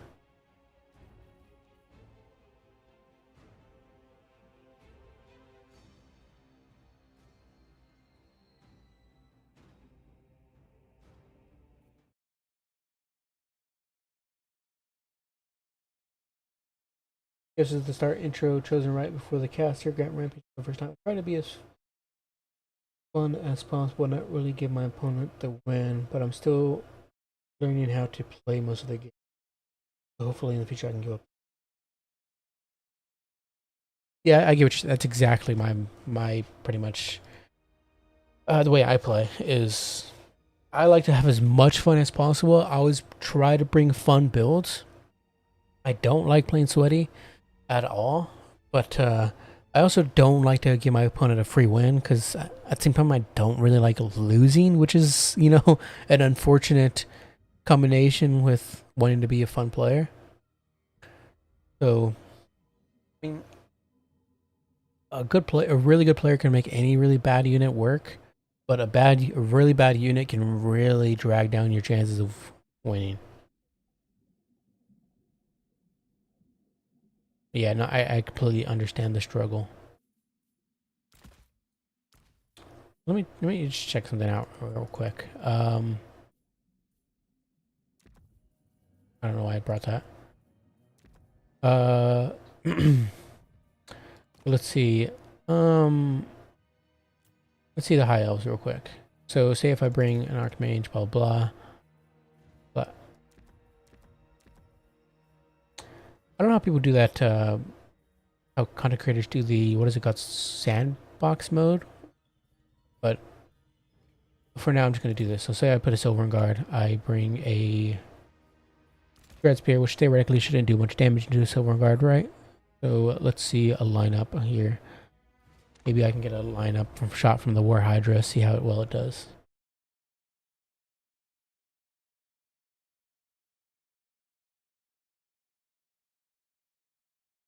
Oh right, I forgot that people do the third place game. I could have streamed that, but nonetheless, it's fine. We can I'll download the replay and we can cast it after.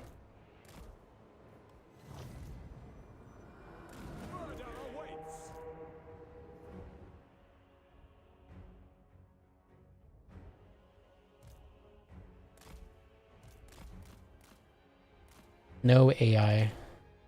Do me a favor and attack my spears, thank you.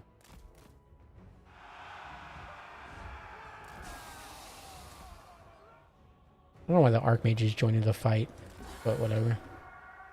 Okay. So there's, there's a little bit of a chance here. Pretty much opportune moment.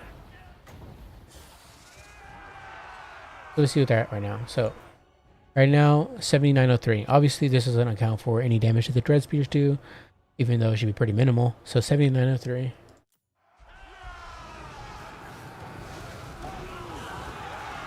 Okay, yeah. So, definitely a lot better against... I think it was just Chosen are just so heavily armored that... Yeah. It also could have been, like, obviously the formation. The Chosen weren't, like, bunched up as bad as that one was. But, nonetheless...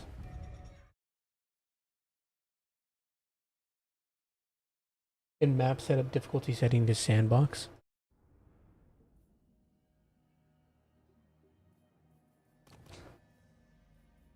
Oh, okay. I didn't notice that. That was a thing. Chosen have a lot of armor. They have like 125.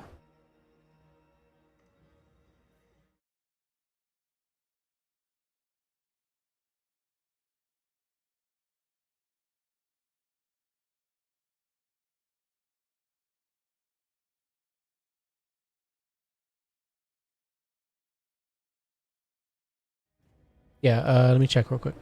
Corn. Chosen of Corn have 130 armor.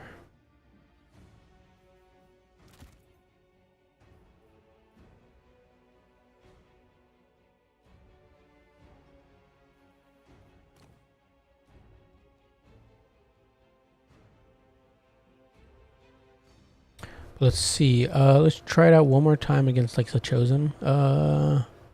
Dark Elves. Obviously, that's not really like conclusive testing, but Corn. Here we go. Here, Chosen, and then let's say we bring regular Chaos Warriors.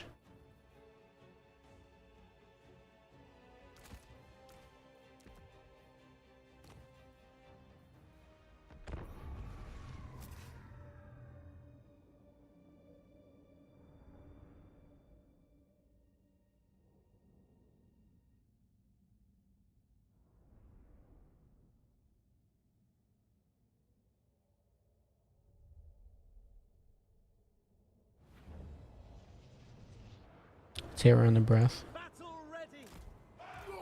Let's see.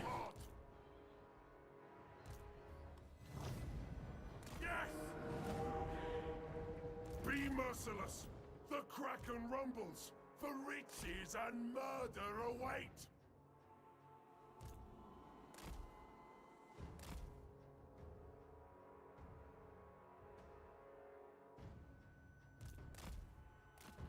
Okay.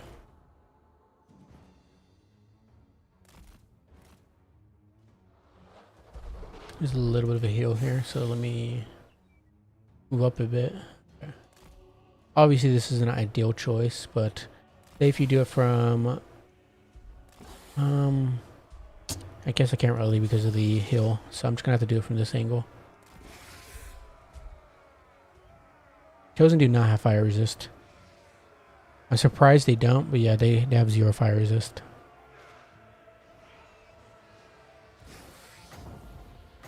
So this is against the Chaos Warriors. Might be a little friendly fire against the Chosen. No, but yeah, this is pretty good. 38, 36. That is absolutely brutal there.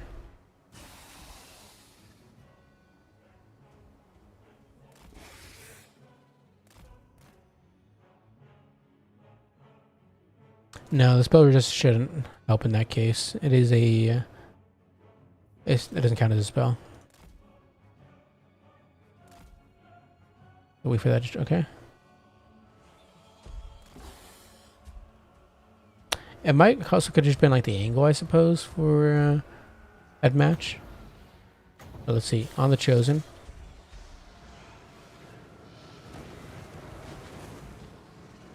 No, yeah, it did pretty okay work. I think it was probably just the angle. I think it's kind of like really...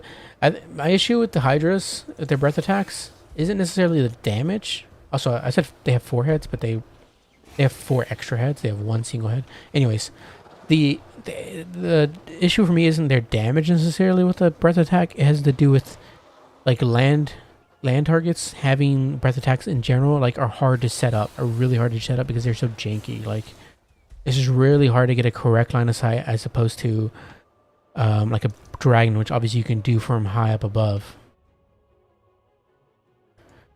Now let's see how the War Hydra. So the War Hydra did, I can't tell from there, but they lost like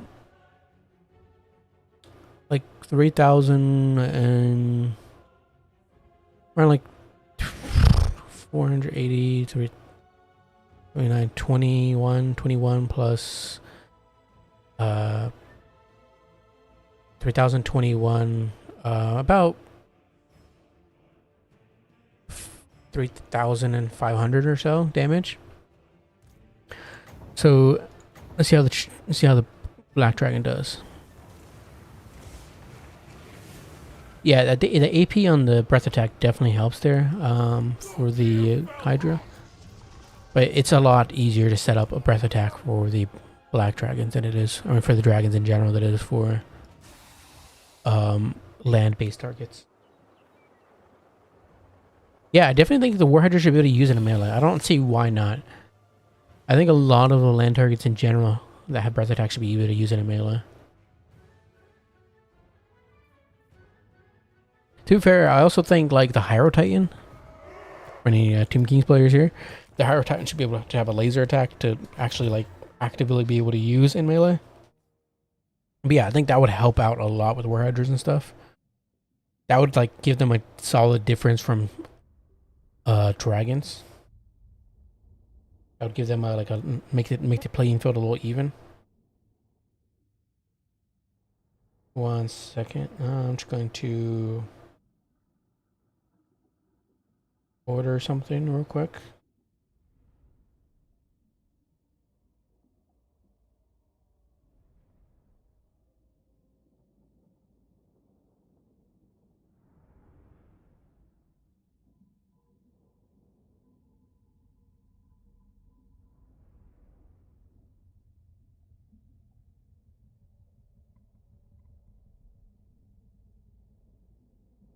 Contain, let's see.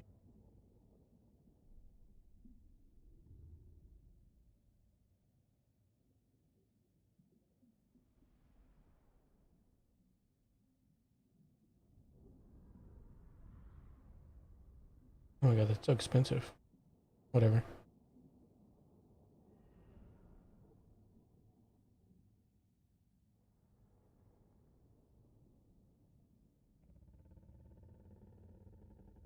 Okay. Sorry about that.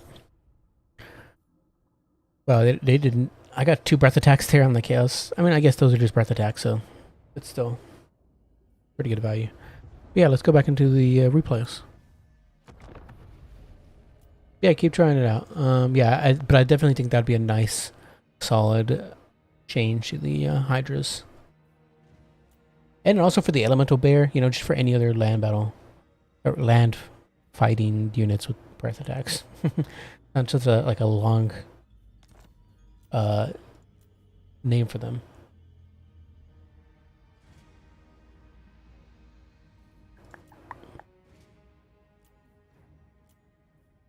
Let's see. Who hasn't got their game casted today? If there's somebody in the chat who hasn't got their game casted today and they've played today, they've posted a replay, let me know and I will definitely throw one in there. But if not, I will just go to a random one. Okay, what is this? I like the memes, but what is this? Huh?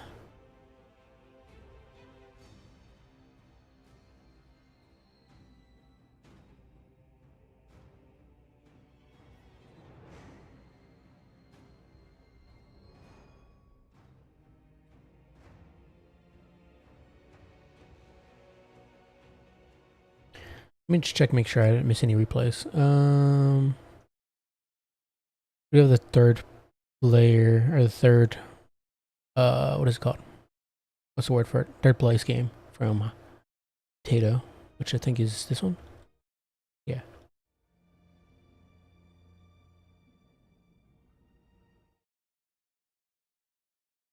What is what? Oh, yeah. I don't know what that is, and I don't even know what to think about this. I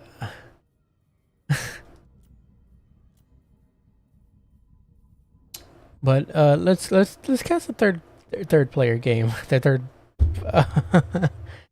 third place game.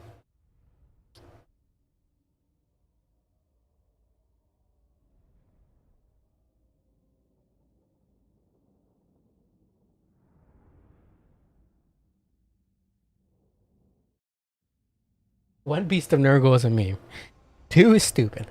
3 is a war crime, and 4, I don't even know anymore. Yeah, precisely. Like, from what I understand, the Beast of Nurgle has some usage and some niche applications. I think it is like 100,000 times better, 1,000,000 times better in Dom, where it's like a longer game and they're, you know, hard to notice and they can just hold down a point. But in land battle, they're kind of dreadful, and in general, they don't really do a whole lot. I mean, in general, I don't think they do a whole lot, even on Dom as well, but they have a little bit, tiny bit more of an application there. Some people advocate for them. I've seen on the rare, you know, opportunity, or like rare tidbit of talk, but yeah, no, they're bad. They're not good. No good. Bad. Can you bring? Is there a max on Toad Dragons? I think it's 1, right? Or is it 2? If it's a 2, I'd like to see a double Toad Dragon build. Those guys are meme. Those guys are awesome. Talk about crappy. I mean, the breath attack damage and like debuff is really nice. But God, first of all, it takes forever for the breath attack to charge up from the animation from the Toad Dragon. Like he's like regurgitating something. Like it literally looks like the Toad Dragon is like trying to like barf, and I think that's what it is. But also like it's just like so haggard the way it like targets stuff. It's super rough trying to target stuff with that breath attack, and it actually like hit your target before they can even dodge it. But yeah, let's go over to the actual match itself. We have no surprise, Ikki Claw. All of you are so boring. You Skaven players, what is this? Come on, man. Ikki Claw again. I'm just messing. Ikki Claw with Brass Orb, Unlimited Power, Howling Warp Gale, and Flames in Ruin. There's a reason why he's chosen so much Night Runners. Now, if we're talking about war crimes, Ikki Claw is a war crime. His existence is a war crime. And what he does to Skaven players and to everybody else in general. He should be just wiped from existence. Delete this guy from existence, please. Skaven slaves. No surprise. Storm vermin with halberds. We have some natty booper sharpshooters, avalanche mortars. Love to see these guys. I'm glad to see them one more time in the new player tournaments. Always fun. Do like the Night Runner Vanguard. Pretty good.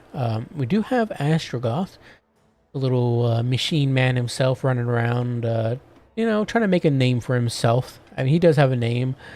Do people speak it? No. Do I speak it? Not really. But I guess I am qualified as people, aren't I? Goblin laborers for the infantry. We do have some Kadai Fireborn. Pretty cool. Love these guys. I've seen some pretty good applications with them. Not the most viable unit. I think they cost too much for what they are. But I do think they have some much more application than a freaking Beast of Nurgle. Yeah, Galrush has shown me. Galrush from NC has shown me how good they can be. So, and I've seen them in a few other, I think, a new player or regular tournament matches, and they've done pretty decent there. But again, they just cost so expensive. They cost a lot, and there's a few things about them I can't really get into at the moment. But we have Bull Centaur Renders with great weapons, a Skull Cracker, and then double Wolf Raiders with spears. Talk about trash units. Wolf Raiders spears, god awful. Also, I just noticed that it's double train. So double train, double Kadai Fireborn, renders with great weapons, double great, yeah, double. Oh my god, this is such an expensive build. My god, how did you afford all this? Skull Cracker, going to be getting in there. Great weapons, charging into Night Runners, taking quite a bit of damage actually. And then a nice Firestorm hitting the Stone Vermin Halberds, absolutely brutalizing those rats, toasting those rats. Oh my god. Chaos Dwarves are having some rats for breakfast, and that's gotta taste awful. Skullcracker getting into the Natty Booper Sharpshooters as well, and absolutely doing brutal work. Oh, yikes. But a Flimsy Room going to be hitting those those Fireborn, the Renderers, and Laborers. That's a pretty nice Flimsy Room there. Overcasted as well. That is going to do some great work. Oh my god, look at the damage already on those Renderers. Jeez. But yeah, Fireborn pushing in here. It's just turning into a big old blob fight now. The Avalanche Mortars, I don't even think... Did they get any shots off? They did. But it's mostly just into Goblin Laborers. And yeah, they do not do a whole lot. There was not really a whole lot of infantry to shoot at. Or ranged blunderbuss components to shoot at as well. We had just a massively aggressive push there from the Chaos Dwarf. Just doing great work. Some Wolf Raiders coming over. Probably going to be able to shut down these Night Runners. And it desperately needs to do so because the Skullcracker is taking a bit of damage. It does have 120 armor. And that a lot of damage is probably coming in from the Rat Ogres rather than the Night Runners. But still, it adds up. Kadai Fireborn are doing, they're doing okay. 184 kills so far, 424 value. Shutting down the Avalanche Mortar is obviously going to be a good value. A nice solid value pick there for them. This Flamestorm didn't do as great, but it did okay. Not too shabby, but yeah, it's going in the completely wrong direction. Though it might end up hitting the spears as well. We'll see. Fireborn 2 end up turning around and trying to fight the Rat Ogres. They're not great at fighting other monstrous infantry, so I think the Rat Ogres will definitely win that. But especially considering they got the charge off while the Kadai Fireborn didn't. They got hit in the rear rather. Bullcrackers just causing a havoc as per usual. 48 kills so far, 668 value.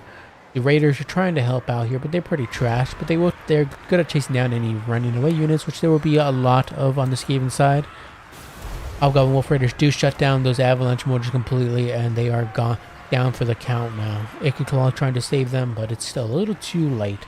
This Skullcracker is doing a lot better than the other one at the moment in terms of HP and even value, I think. Oh my god, if I could click on this Haggard unit. Yeah, about the same actually. Yeah, double Skullcracker absolutely brutal here. just running through everything that the Skaven have, and it's gonna get another rear charge here on the Storm Vermin and the Skaven Slaves. Skaven Slaves are routing. Lensing Ruin gonna hit that Skullcracker just appropriately timed as it gets into the fight with the Astrogoth. I'm hitting Astrogoth and the Skullcracker. Even did a little work into the Bull Centaur Renderers, and I think they're gonna be routing off soon. Balance of power looking to be a little bit more in favor of the Chaos Dwarves, still I'd probably put that a little bit more in their favor, but Icky Claw is carrying, and we did just see a renderer get completely shattered off. And to be fair, there's not like much in the way of Chaos Dwarves that they have, really. They have some Raiders, both of them are still up. Astrogoth has like a little less than half HP. This Skullcracker, the other one, where's the other one at the moment? Over here. Other one is about to be killed off. It has 600 HP. Icky Claw's probably going to finish it off. Flamestorm hitting these Night Runners. Going to do some decent work there. Probably going to finish them off. They do get routed off at the very least. And they actually route into the Flamestorm itself. Oh my god, that is so unfortunate. Yeah, they take a decent chunk of damage there. Skullcracker trying to run away from the remnants of the Skaven army. Astrogoth, is he a large target? I think he's small. So he's not, the Storm Vermin aren't getting that bonus versus large, but they do have some solid AP values. So they will do okay into Astrogoth. But yeah, the point is captured at the moment by the Chaos Dwarf side, so they are picking up tickets. The Rat Ogres are very prone to go from high leadership to absolutely no leadership in the like flick of a switch. They will rout like nobody's business. Raiders coming over trying to find a nice spot, but they do run away from those spears instead. There's a bit of a Skaven resurgence coming back, as there's not a lot left for the Chaos Dwarf side. Oh, really nice rush there, but once the Skullcracker goes down, I think it is over. It's starting to take more and more damage. It does pop that more power to give it more mass, more acceleration. But with those Rat Ogres still up, I think it's going to make it pretty tough. If you shut down those Rat Ogres, it might make it more doable, but Icky Claw is just such an absolute menace. He's worth more than 2 Skullcrackers in terms of 1, balance of power, and 2, in terms of just absolute strength. But yeah, he runs into the rat ogres, doesn't shut them down completely. Point 1 is still taken by the point is still taken by the Chaos Dwarves, and it was being contested by the Skaven, but it matters not. Armor loss is going to kick in, and it's going to go to the Skaven. Yeah, I know. I thought I was sure that this game was going to win in the first place because there wasn't a lot left. And Astrogoth is good, but he's not a powerhouse like Ikit is. Ikit is just an absolute menace. Again, freaking send this guy off to the moon. He can go eat Warpstone up there. I don't want him in my game anymore. He is something else. Don't get me wrong. If you surrounded him with renderers of great weapons, obviously he would get shut down. But that's even if you can catch the slippery bastard. He has so much mass. He's fast. He has a Flensing Urn to punish any blobs, brass orb, etc. He has so many options, and then he has the shots from the warp lightning cannons as well, which build up very quickly. He's so tough to deal with. Doom players, I've seen people talk about them being an issue, but they're nothing compared to Ikit. Ikit is the main issue on the Skaven side. Astrogoth wishes he was him. 3556. Skaven 1264 704. The Storm Vermin were really clutch there. I mean, they did such great work. One of them absolutely, I think it was probably this one, they got absolutely brutal. I mean, I don't know, sure. One of these got absolutely brutalized by that first initial Flamestorm, and that was wonderful. But they still managed to pick up some solid value there. I'm so glad Storm Vermin are competitive now. Makes me very happy. Because even in the books, storm vermin just absolutely get ransacked.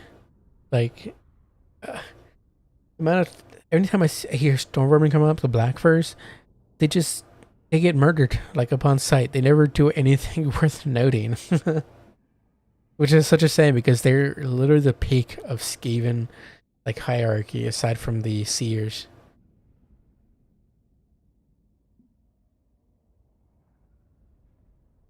387, 549, 366, 1133. Yeah, not too bad. Yeah, 943 here on Ashergoff. He didn't do too great. Excuse me. 856, 897. Raiders actually picking up decent value. Wow. Okay. I mean, obviously they were chasing down or like finishing off any valuable targets, which is well played there by the Chaos Dwarf side.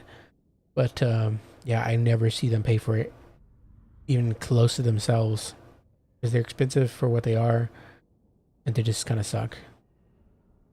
They're not expensive, but I think they could do with a little bit of a cost increase. Same with the bows are more egregiously expensive. 1231, 880, 886, and 1436. Yeah, a lot of the value tied up in these 4 units right here. But the renderers, these great weapons just got absolutely blown out of the ballpark.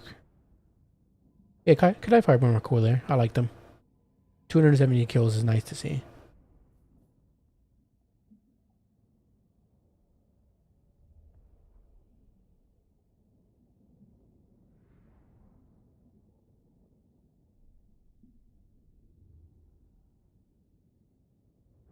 Just nerf the Dumo so he has to be on foot around the flare since he has no HP in those two keys.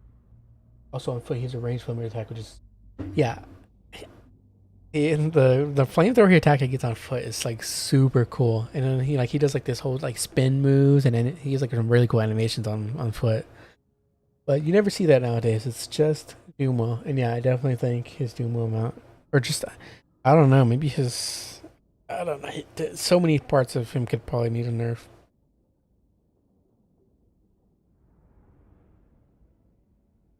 Yeah, it's not really Ikit's fault that Flimsy Ruin is so good. Yeah, Flimsy Ruin, I don't know. I think maybe work on other parts of Ikit first and then decide if Flimsy Ruin needs help. Or if Flimsy Ruin needs a major nerf or not. I definitely think it is egregious.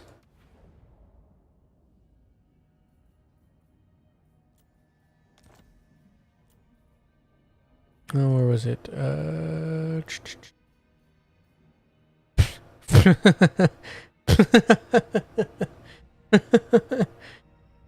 This I would even say 4 sneaky gets is equally as meme as like as the 4 beasts of Nurgle. Watch me say that, and then they wreak havoc in this Skaven backline. I think it was this one, right? Yes, double Scarcracker.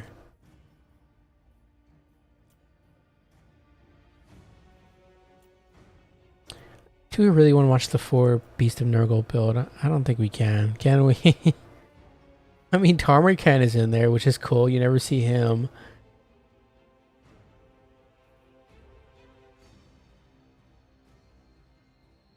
No, Dumo's good, but the regular Dumos are pretty bad. Yeah, I think Ikit is what makes. Yeah, I don't know. Let's check it out real quick.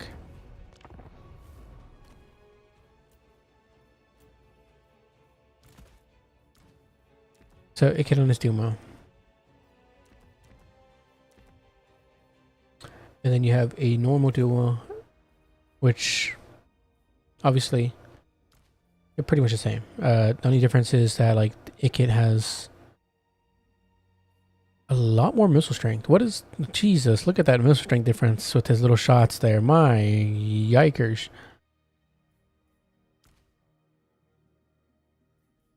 Yeah, because it's basically a warp lightning cannon on his or something like that. Yeah, he also has like more armor on it, more weapon strength, etc. Which obviously makes sense. You're adding the lore to it. But are the masks the same? I'm guessing so. Yeah, they're the same. But like, look at the cost difference here. So say if you give him just Frenzy Rune and you give him Brass Orb, Unlimited Power. That's it. So you're paying 550 more for your Lord, including Frenzy Rune, Brass Orb, Unlimited Power, and then say if you include Warp Lightning in there, like another 95. That's pretty insane. Yeah, I don't think Storm Demon ever, but I've seen Storm Demon used, but on occasion, most of the time I just don't see it ever bring. I wouldn't bring it. There's no reason to. So yeah, the normal Doom Wheels, you typically never take them at all because they're just not good on their own.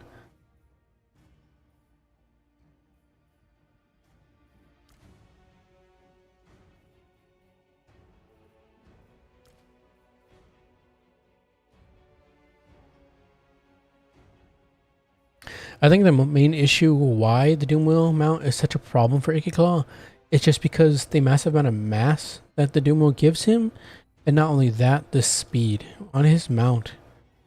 On his Doom Wheel mount, he's at the 72 speed. He has 110 armor. If you put him on, like, does he have 110 armor just in general? I think so. Yeah, I don't think the Doom Wheel has anything to do with that. He's just armored in. My God, Ikit, you're insane. Yeah, on his Dumo he's 72 speed, and then he has, of course, his 1900 mass, and then he has his warp lightning shots in it. So he's just like a rolling little warp lightning cannon menace. Like, he's hard to capture. I mean, the brass orb is fine. You're paying 150 for it, and you get 3 uses out of it. I think it's okay. It's not too egregious. Yeah, I'm not sure.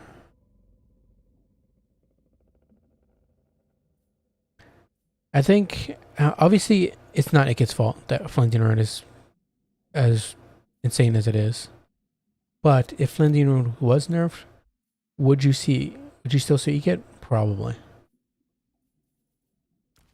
But does that have to do with Ikit being overpowered, or does that have to do with everybody else being kind of mid to bad?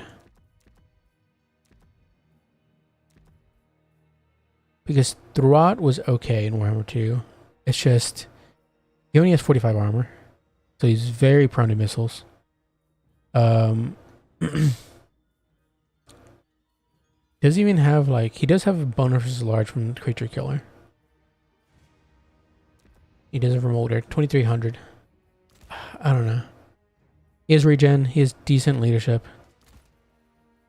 Ikit, I think, is better base leadership, 65. Obviously, with Throt, he's not a spellcaster, so you need to bring a spellcaster.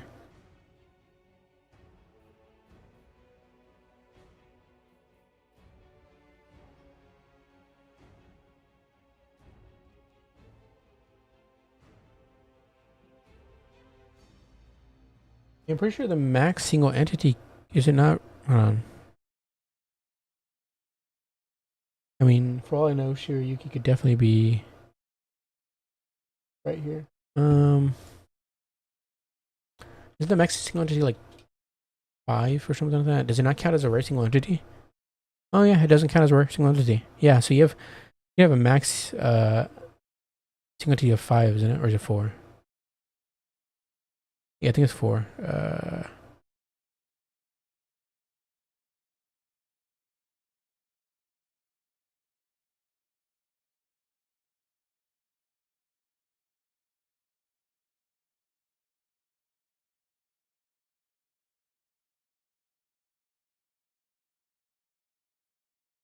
Yeah, you can have a total single entity of 4, so.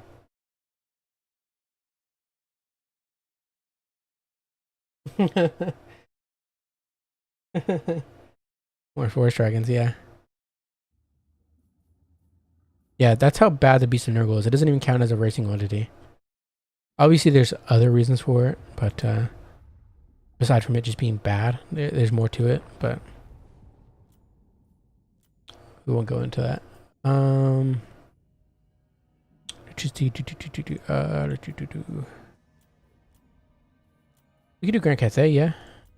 Let's do Grand Cathay. Did we? I mean, we see Malekith, Grand Cathay. Anything we haven't seen? We haven't seen dwarfs yet, but it's more dark elves. More chaos dwarves, more Chowi. You can see more coast against what else? Yeah, let's try that.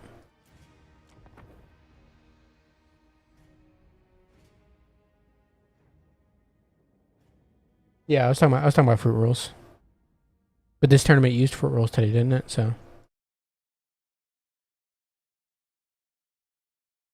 yeah.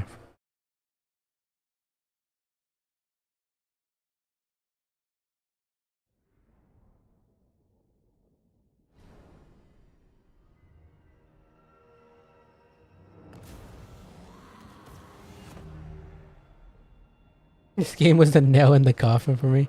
Oh my god. Okay. All right. I can already say this is gonna be a bad day for Vampire Ghost. You have Fleet Admiral of Pistol, or the pistol variant of pistol. Yeah, the lore of pistol. Imagine if that's the thing. Lore of pistols. That's probably the lore I'd go with, or shotguns. They're running the Lore of Deep with Vanguard's Revenge, which is pretty meme, but we'll see how it goes. Tide Call, Black Parapet, and All Hands Ahoy. And then Kiss of the Deep for that kind of bad Mortis engine. But, it's Hunger as well. We also have Deckhand Mobs for the front line. Lamprey's Revenge, Riding Promethean ROR, great pick.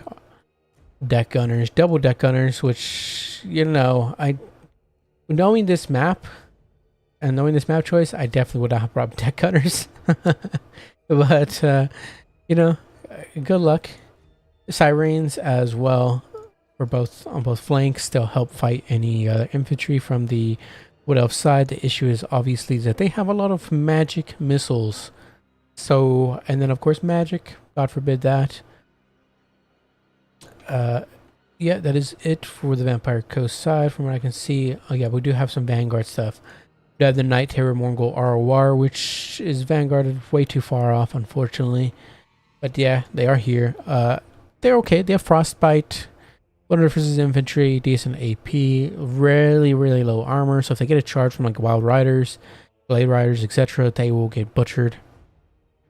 And yeah, they do have the Hunger and then the Chilling Aura. Slow down targets, good at chasing down stuff. Scurvy Dogs, and then some Fellbats on the other flank. Speaking of Vanguard, we do have some Wild Riders in the Vanguard for the Wood Elves behind the Vampire Coast. We also have Drycha for the Lord with Rouse to Wrath for that Dryad summon with Milkos and Fantastical Resolve. That'll be it. Plus double Waystalker, which of course makes sense. Magic missiles, and they have Hawk's Precision to increase the, I think it's the accuracy, right? Which doesn't make any sense, but I guess, I mean, if you're using your precision to aim at vital spots, I guess that makes sense, but the idea of it to me makes more sense to give them accuracy bonuses, but whatever. There's no, what is it called? Aerosol Karnus, AOKs on them either, so it's just that base versions with that buff. Wild Riders and for the Cav, and then we have the Wild Hunters of Karnus as well. But for the front line, it'll be Dryads. Yeah, already up Vanguarded on the point, which is pretty deadly, and then yeah, just already taking delivering some shots in, but it's mostly just on Deckhand mobs, so it doesn't really matter too much.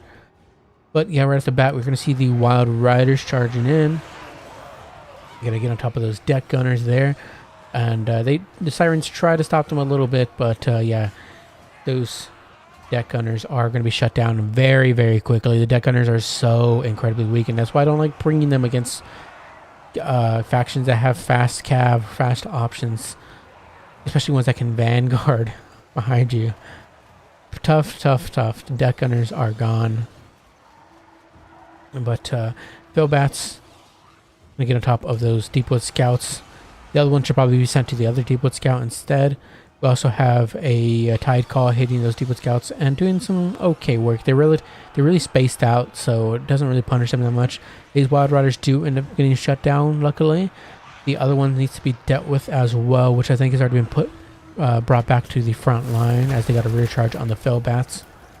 Rouse the Wrath, the Dryad Summon comes in. We do have the Lamprey's Revenge, going to be able to stop them, luckily. And they're taking a lot of damage from that initial charge. Sirens are here as well. You know, the issue is as well as the Dryads do, I believe, have magic attacks. Yeah, absolutely brutal against the Sirens. And with a roster that has Dryads, fast Vanguard Dryads, definitely wouldn't bring Sirens. Or if you do bring them against, like, just hang them out on the flanks.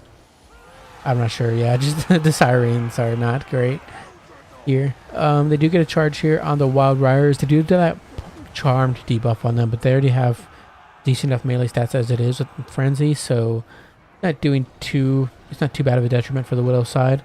Night Terrors are also being dragged down by the Wild Hunters of Avernus, that anti-large cav. So they're in a pretty bad engagement. But if it wasn't for the Wild Hunters, the Night Terrors could wreak havoc into the Deepwood Scouts. But unfortunately, that's not happening. Emperor's Revenge being shot by the Deepwood Scouts, and they don't have like incredible amounts of AP of 4, but it still will add up. Volume of fire as it is, you know.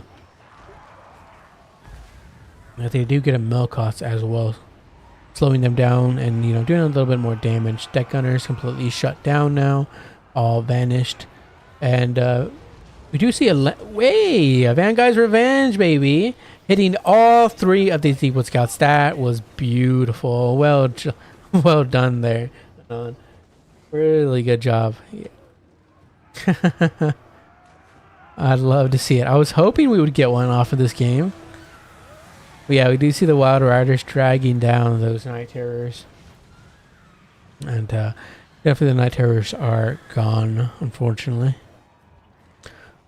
Point is being taken back by the Vampire Coast, but I think it is definitely too late, most likely. There's just too much left for the Wood Elf side that Vampire Coast are just going to take army losses, and that'll seal the deal. I like that Wood Elf flag, a banner. I've never seen that before. I like it a lot. Good color combinations. Really cool little logo. Yes, I'm really glad he stuck into the rest of that match for that Vanguard's Revenge. That was beautiful. I like seeing the Wood Elves, but I also at the same time like seeing their expensive range components just getting absolutely blown out the water. Not that it did a whole lot though. I mean, as you can see, it looked like there was a lot of HP damage, but yeah, from their HP, they still had quite a bit left.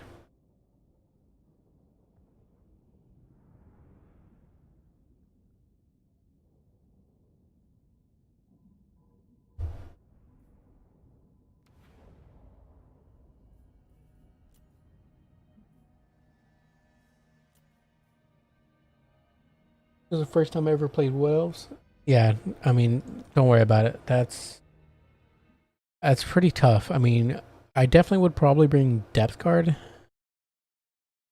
Some would probably argue against it. Otherwise, probably just crabs. More crabs. More crabs. Maybe a unit or 2 of Depth Guard.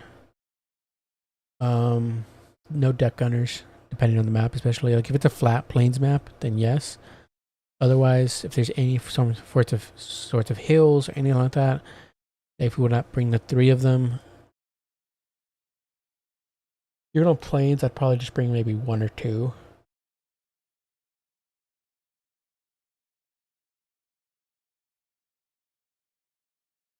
I would say it's even worth risking bringing the Arwar variant, even though they are ethereal. They're going to be shut down relatively quickly by any ranged or cav component for the Wood Elf side anyways, so them being ethereal and taking a lot of damage from the magic missiles, it's not going to make a huge difference. Yeah, well played. Polearms, yeah. Again, sirens are a problem there. This was kind of just a big counter to your build, really. A lot of magic here. Dryads do a lot of magic damage as well, but they also just butcher through the deckhands, and then the massive amount of cav, which obviously didn't have a lot to deal with them. Derby dogs are good for chasing down any deep wood scouts, wild road rain, glade guard, yeah. But definitely need more crabs.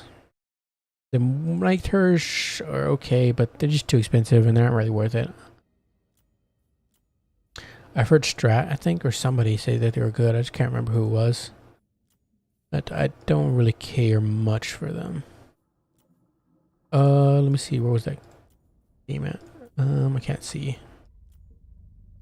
Did I just delete it? Did I delete it already? Yeah, I think I did. Okay.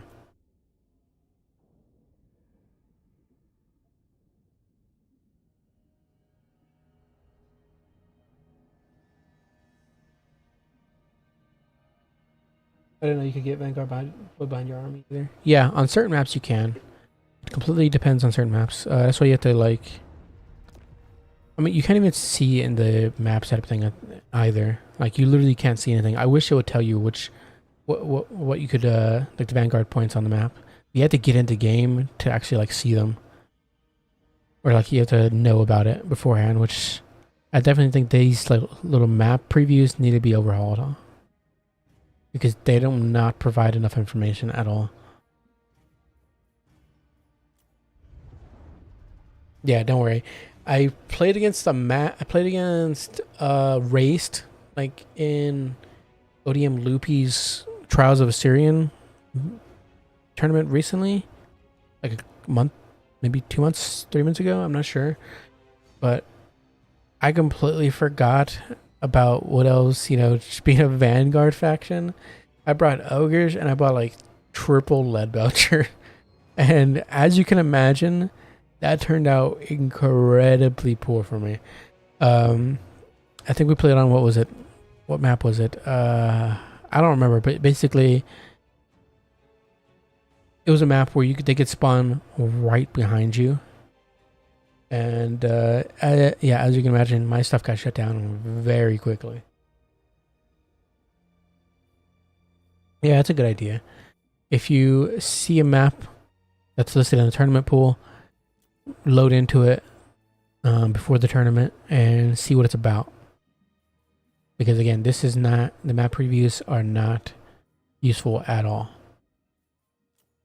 It gives you like a tiny bit of information, like is there forest, or there like any form of like, is it a flat plane? It'll show you like little rounds, like mounds, show you that it's not a flat plane. But other than that, yeah, it's pretty useless.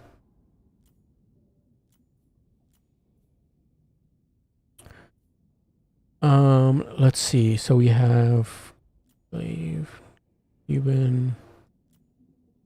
I'm not sure if I can watch that Nurgle, Beast of Nurgle build. Let's do another Shiryuki. We do have up against dwarves.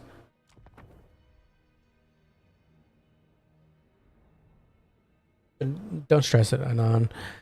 Good work. Good try. Again, you have to keep playing in these tournaments, keep playing matches to experiment, figure out what works. That's obviously your first time playing against Wood Elves, so you have to formulate something on the spot. And now you know what works and what doesn't. Don't fret. Dark Elves up against the Dawi. We do have Shiryuki leading up the Dark Elves. They do have Loki Felhart once again on foot with Dreaded Duelist and Helm of the Kraken for that passive heal and melee defense. So make him a good, solid, all-around fighter. Witch Elves, whole bunch of Witch Elves, 4 in total. Double Argon of Executioner, which is obviously extremely risky. Not only from artillery like cannons, but Thunderers, Grudge Rakers, and not only those guys, but the number one problem right now that people playing against Dawi have to face is Iron Drake Torama torpedoes, which these guys are an absolute menace now. They were pretty good before, or rather, they were good before as anti-large pieces, but they had like really short range, and now they have quite a bit of range, 170 in fact. They They still have their bonus large, and now they're good against infantry. So if they get shots into Harganeth Executioners, I gotta say I would imagine that the Dark Elves would lose this as soon as I see those guys get shot to heck. But nonetheless, Pit of Shades and Melkoff mystifying my asthma. I don't know why I said the full name. Don't ask me why. But that is it mostly for the Dark Elf side. Aside from some Vanguard units, we have some Dark Riders and Vanguard with Harpies. This is actually the map I was talking about. I forgot what it's called, but basically, the Wood Elf player Vanguarded like in the forest right here, and just like and some other units Vanguarded behind here. Like a whole bunch of their army was Vanguarded here, and then in the forest. And I was the ogres on this hill, and yeah, as you can imagine, they just completely collapsed on me, and it was over in an instant. Thoric on foot with Rune of Wrath and Ruin, just it, and Rune of Hearth and Home for that ITP and Vigor. Longbeards, a whole bunch of Longbeards, Dwarves, just a massive 20 stack really for the Dowie side. Blasting charges, Quarrelers, triple Quarreler with double Slayer, a single unit of cannons, and a single unit of Iron Drakes. Probably would have gone with another Iron Drake, honestly. Or another Slayer unit. Maybe, no, I don't know if Doomseekers would be good here. I think Doomseekers could be okay. I don't know. But the Witch Elves are already getting massacred by that cannon there, and they're gonna not, please tell me they get their charge off. I don't think they're gonna get their charge off. This one is hard enough. Executioners do get their charge off and absolutely brutalizing those Dwarven Warriors. And yeah, I mean, oh my god, look at that. Just, that's exactly what they want to be doing here. Just absolutely taking those Dowie to town. Witch Elves do get in there, though, and they start fighting, and, you know, they'll do okay, but the Dowie do have quite a bit of armor. 85 to 100, and especially if they're Longbeards. If Longbeards have 100 armor, where are the Longbeards at right now? I think these are the Longbeards. They have 100 armor, so they're tough to cut through with little AP. But yeah, the Witch Elves, they're doing okay. Longbeards take ML cost there, and also the Witch Elves at the moment are being shot at by the Trollhammers and by the Quarrelers at the moment. So, speaking of the Trollhammers, they do get shut down by the Harpies at the moment, but they are being shot in the back by Quarrelers. So, hopefully those Iron Drakes are back online soon. But now we have Lokir Felheart making his way over. Harganeth Executioners took quite a bit of damage, actually. Oh my god. I think it was from, was it from the Quarrelers or from the Iron Drakes? Something did a lot of damage to them. But that's pretty rough. Is it another run of Wrath and Ruin? Yep. Ouch. Not too bad. Dark Shard shooting in as well into the Dwarven Warriors. I also don't think sending the Harganeth Executioners into Miners who have AP is the greatest idea. I think shooting them into like Dwarven Warriors and Longbeards is better. But you know.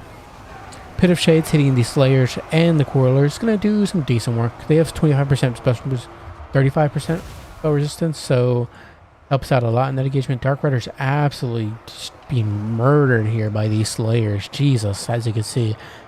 All that matters is that it's stopping the Quarrelers from shooting. So, Grand Cannon has been shut, or rather, the cannon has been shut down, and the crew is nowhere to be seen. They're completely broken off, I imagine, shattered. The Iron Drake torpedoes haven't had time to shoot since Lokir Felheart got onto them. So, extremely well played by Shiryuki, and unfortunate for the Dowie side. Definitely needed to pull them out a lot sooner, as they are pretty detrimental to your win. And yeah, this is probably why I would have brought two or another Slayer or something to help screen out Lokir. But Thoric running away from those Harganeth Executioners as he's taking way too much damage, and now he's going to be surrounded, sandwiched by Lokir Felheart. Will Lokir finish off Thoric? We'll see. But yeah, the rest of this not going great. Let's actually just watch this real quick. Does Thoric die here? Lokir just completely missing that attack there.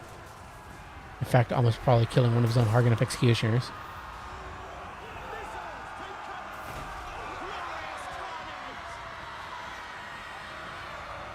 Come on, Lokir. Come on. Finish him off. There we go. Jace the little man. Oh, not little. I don't mean little. Sorry, dwarf players. Any day now, look here. Do your job. Come on. Finally. Okay. Yeah, Thoric is dead. It's over.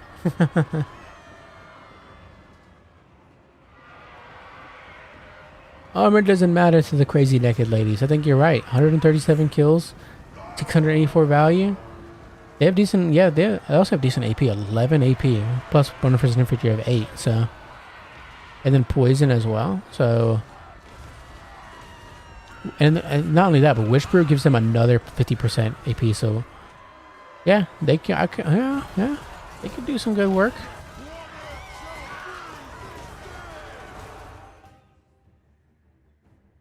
Okay, get out of here, Cords of Cain. Bye. How are you? How did you just get all your leadership back there?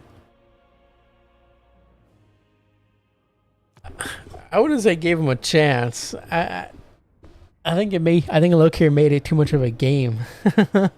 He's like, "Run, little piggy, run! I'll catch you."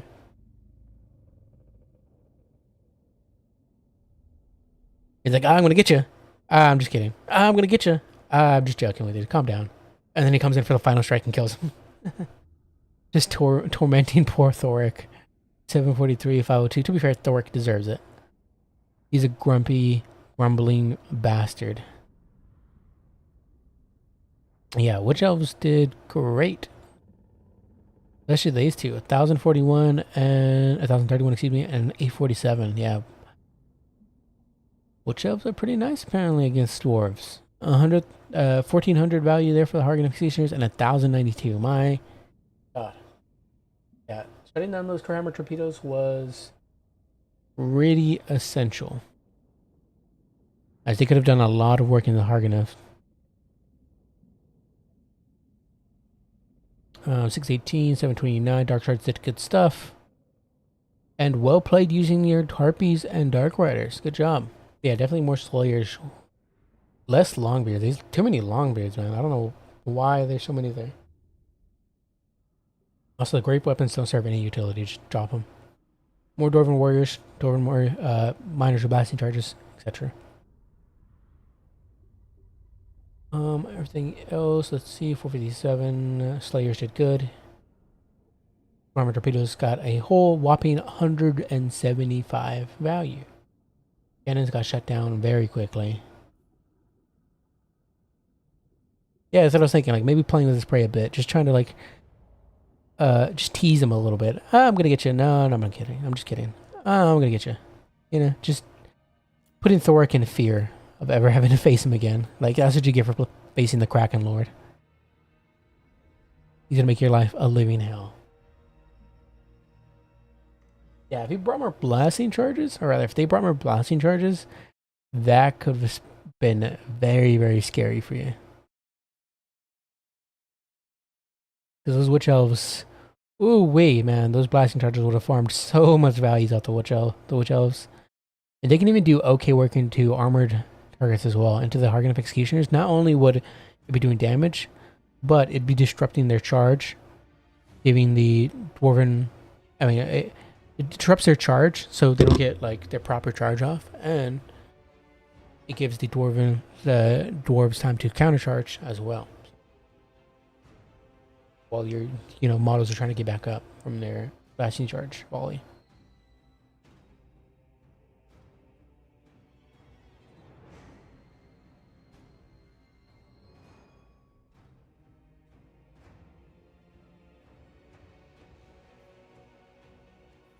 Let's see.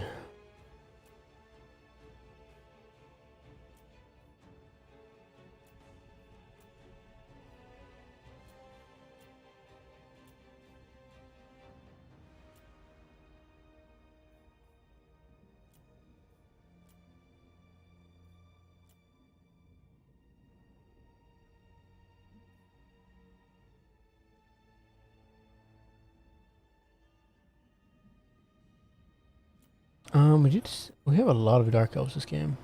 Or this tournament.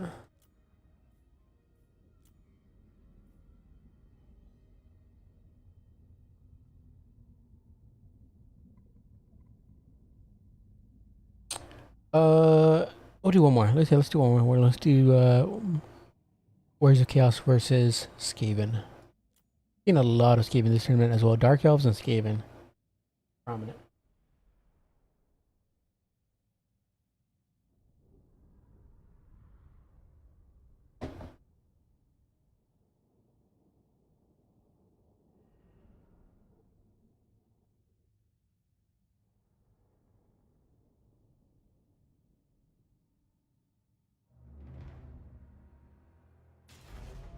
But alright.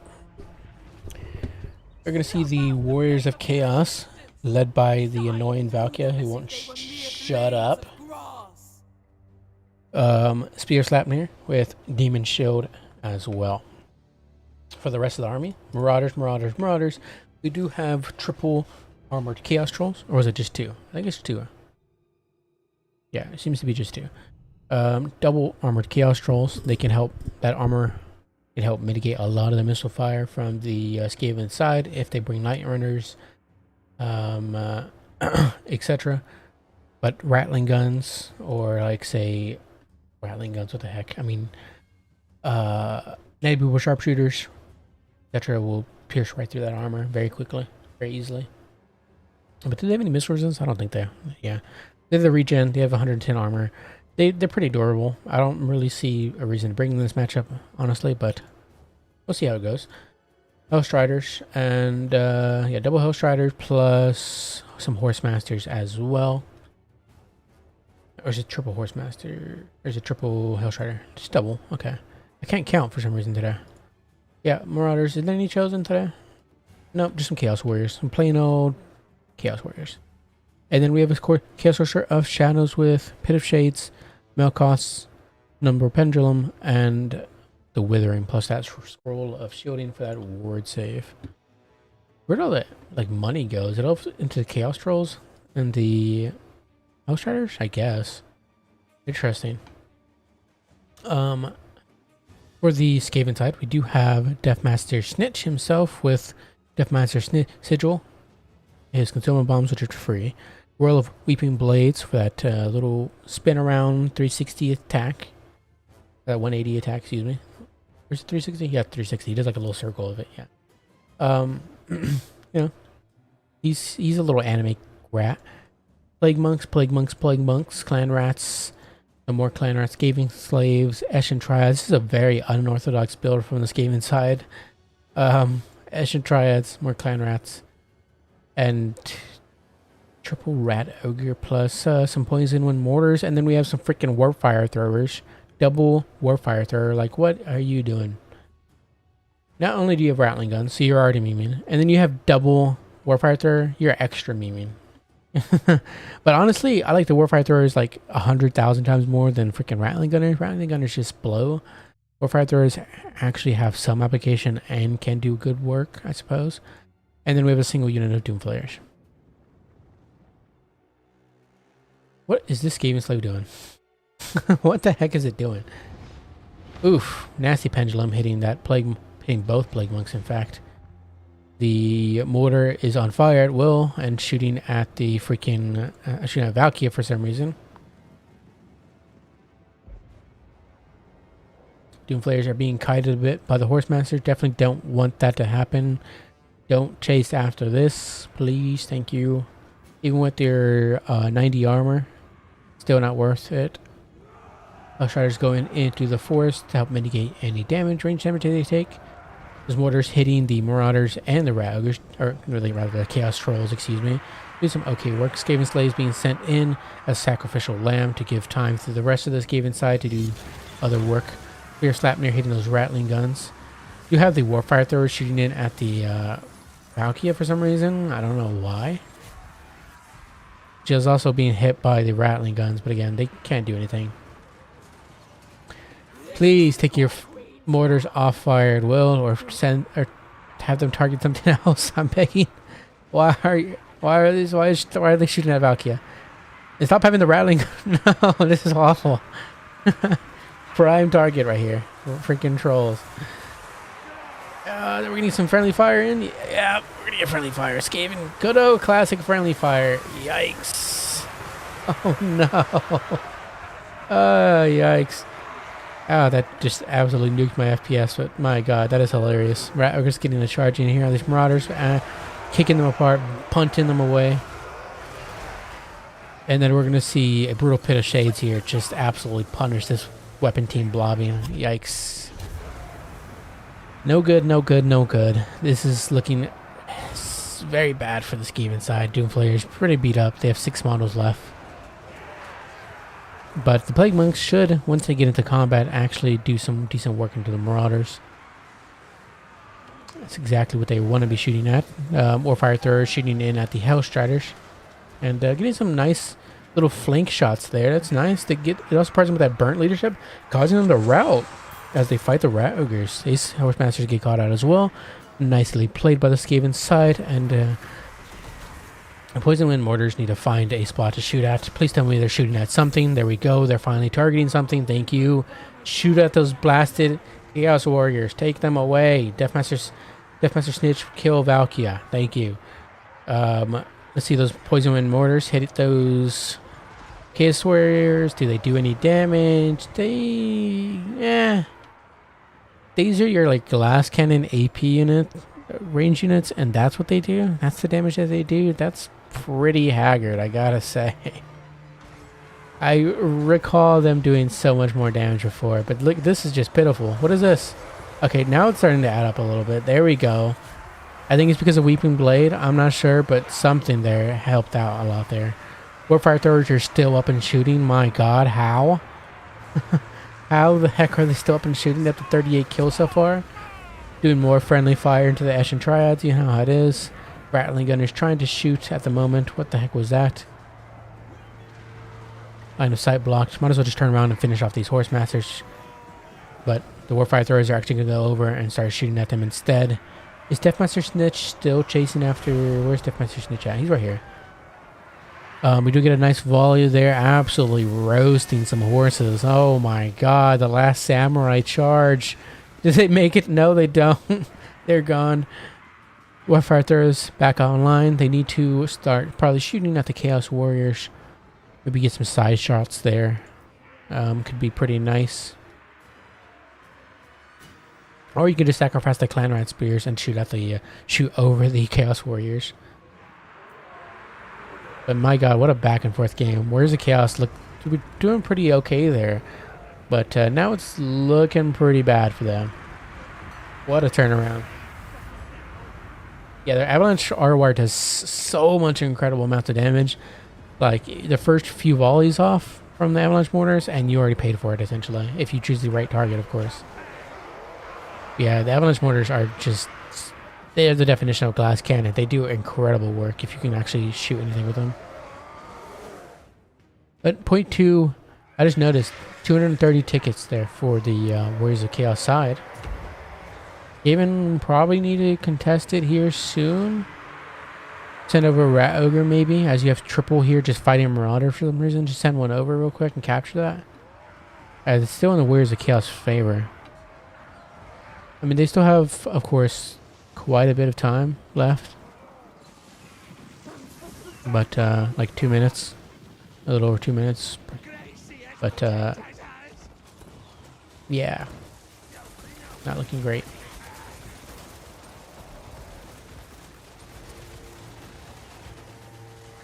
Two minutes. What am I talking about? It's a point a second, and then, yeah. Anyways, I'm not doing math today. I'm not here to do math. Skaven are taking the point, however, and that'll probably seal the deal for the Warriors of Chaos side once they take that point, and especially considering they have really us nothing on the field.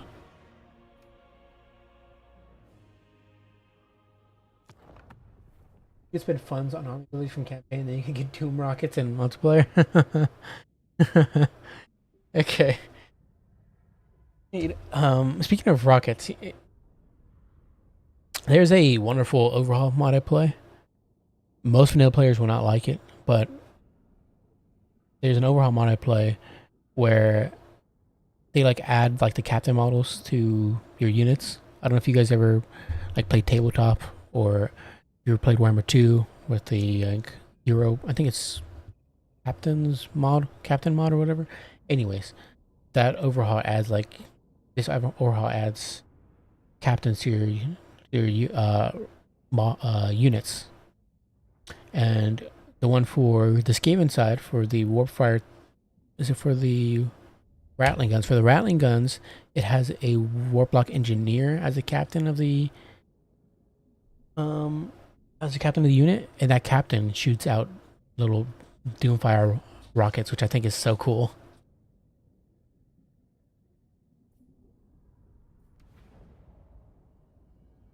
But yeah, I wish that'd be awesome if you could like spend like a little bit of funds on like getting your unit like your little unit a captain like you could in tabletop.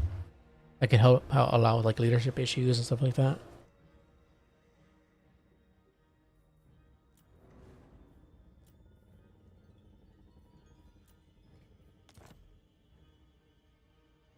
Yeah, it's pretty freaking cool. I like it a lot.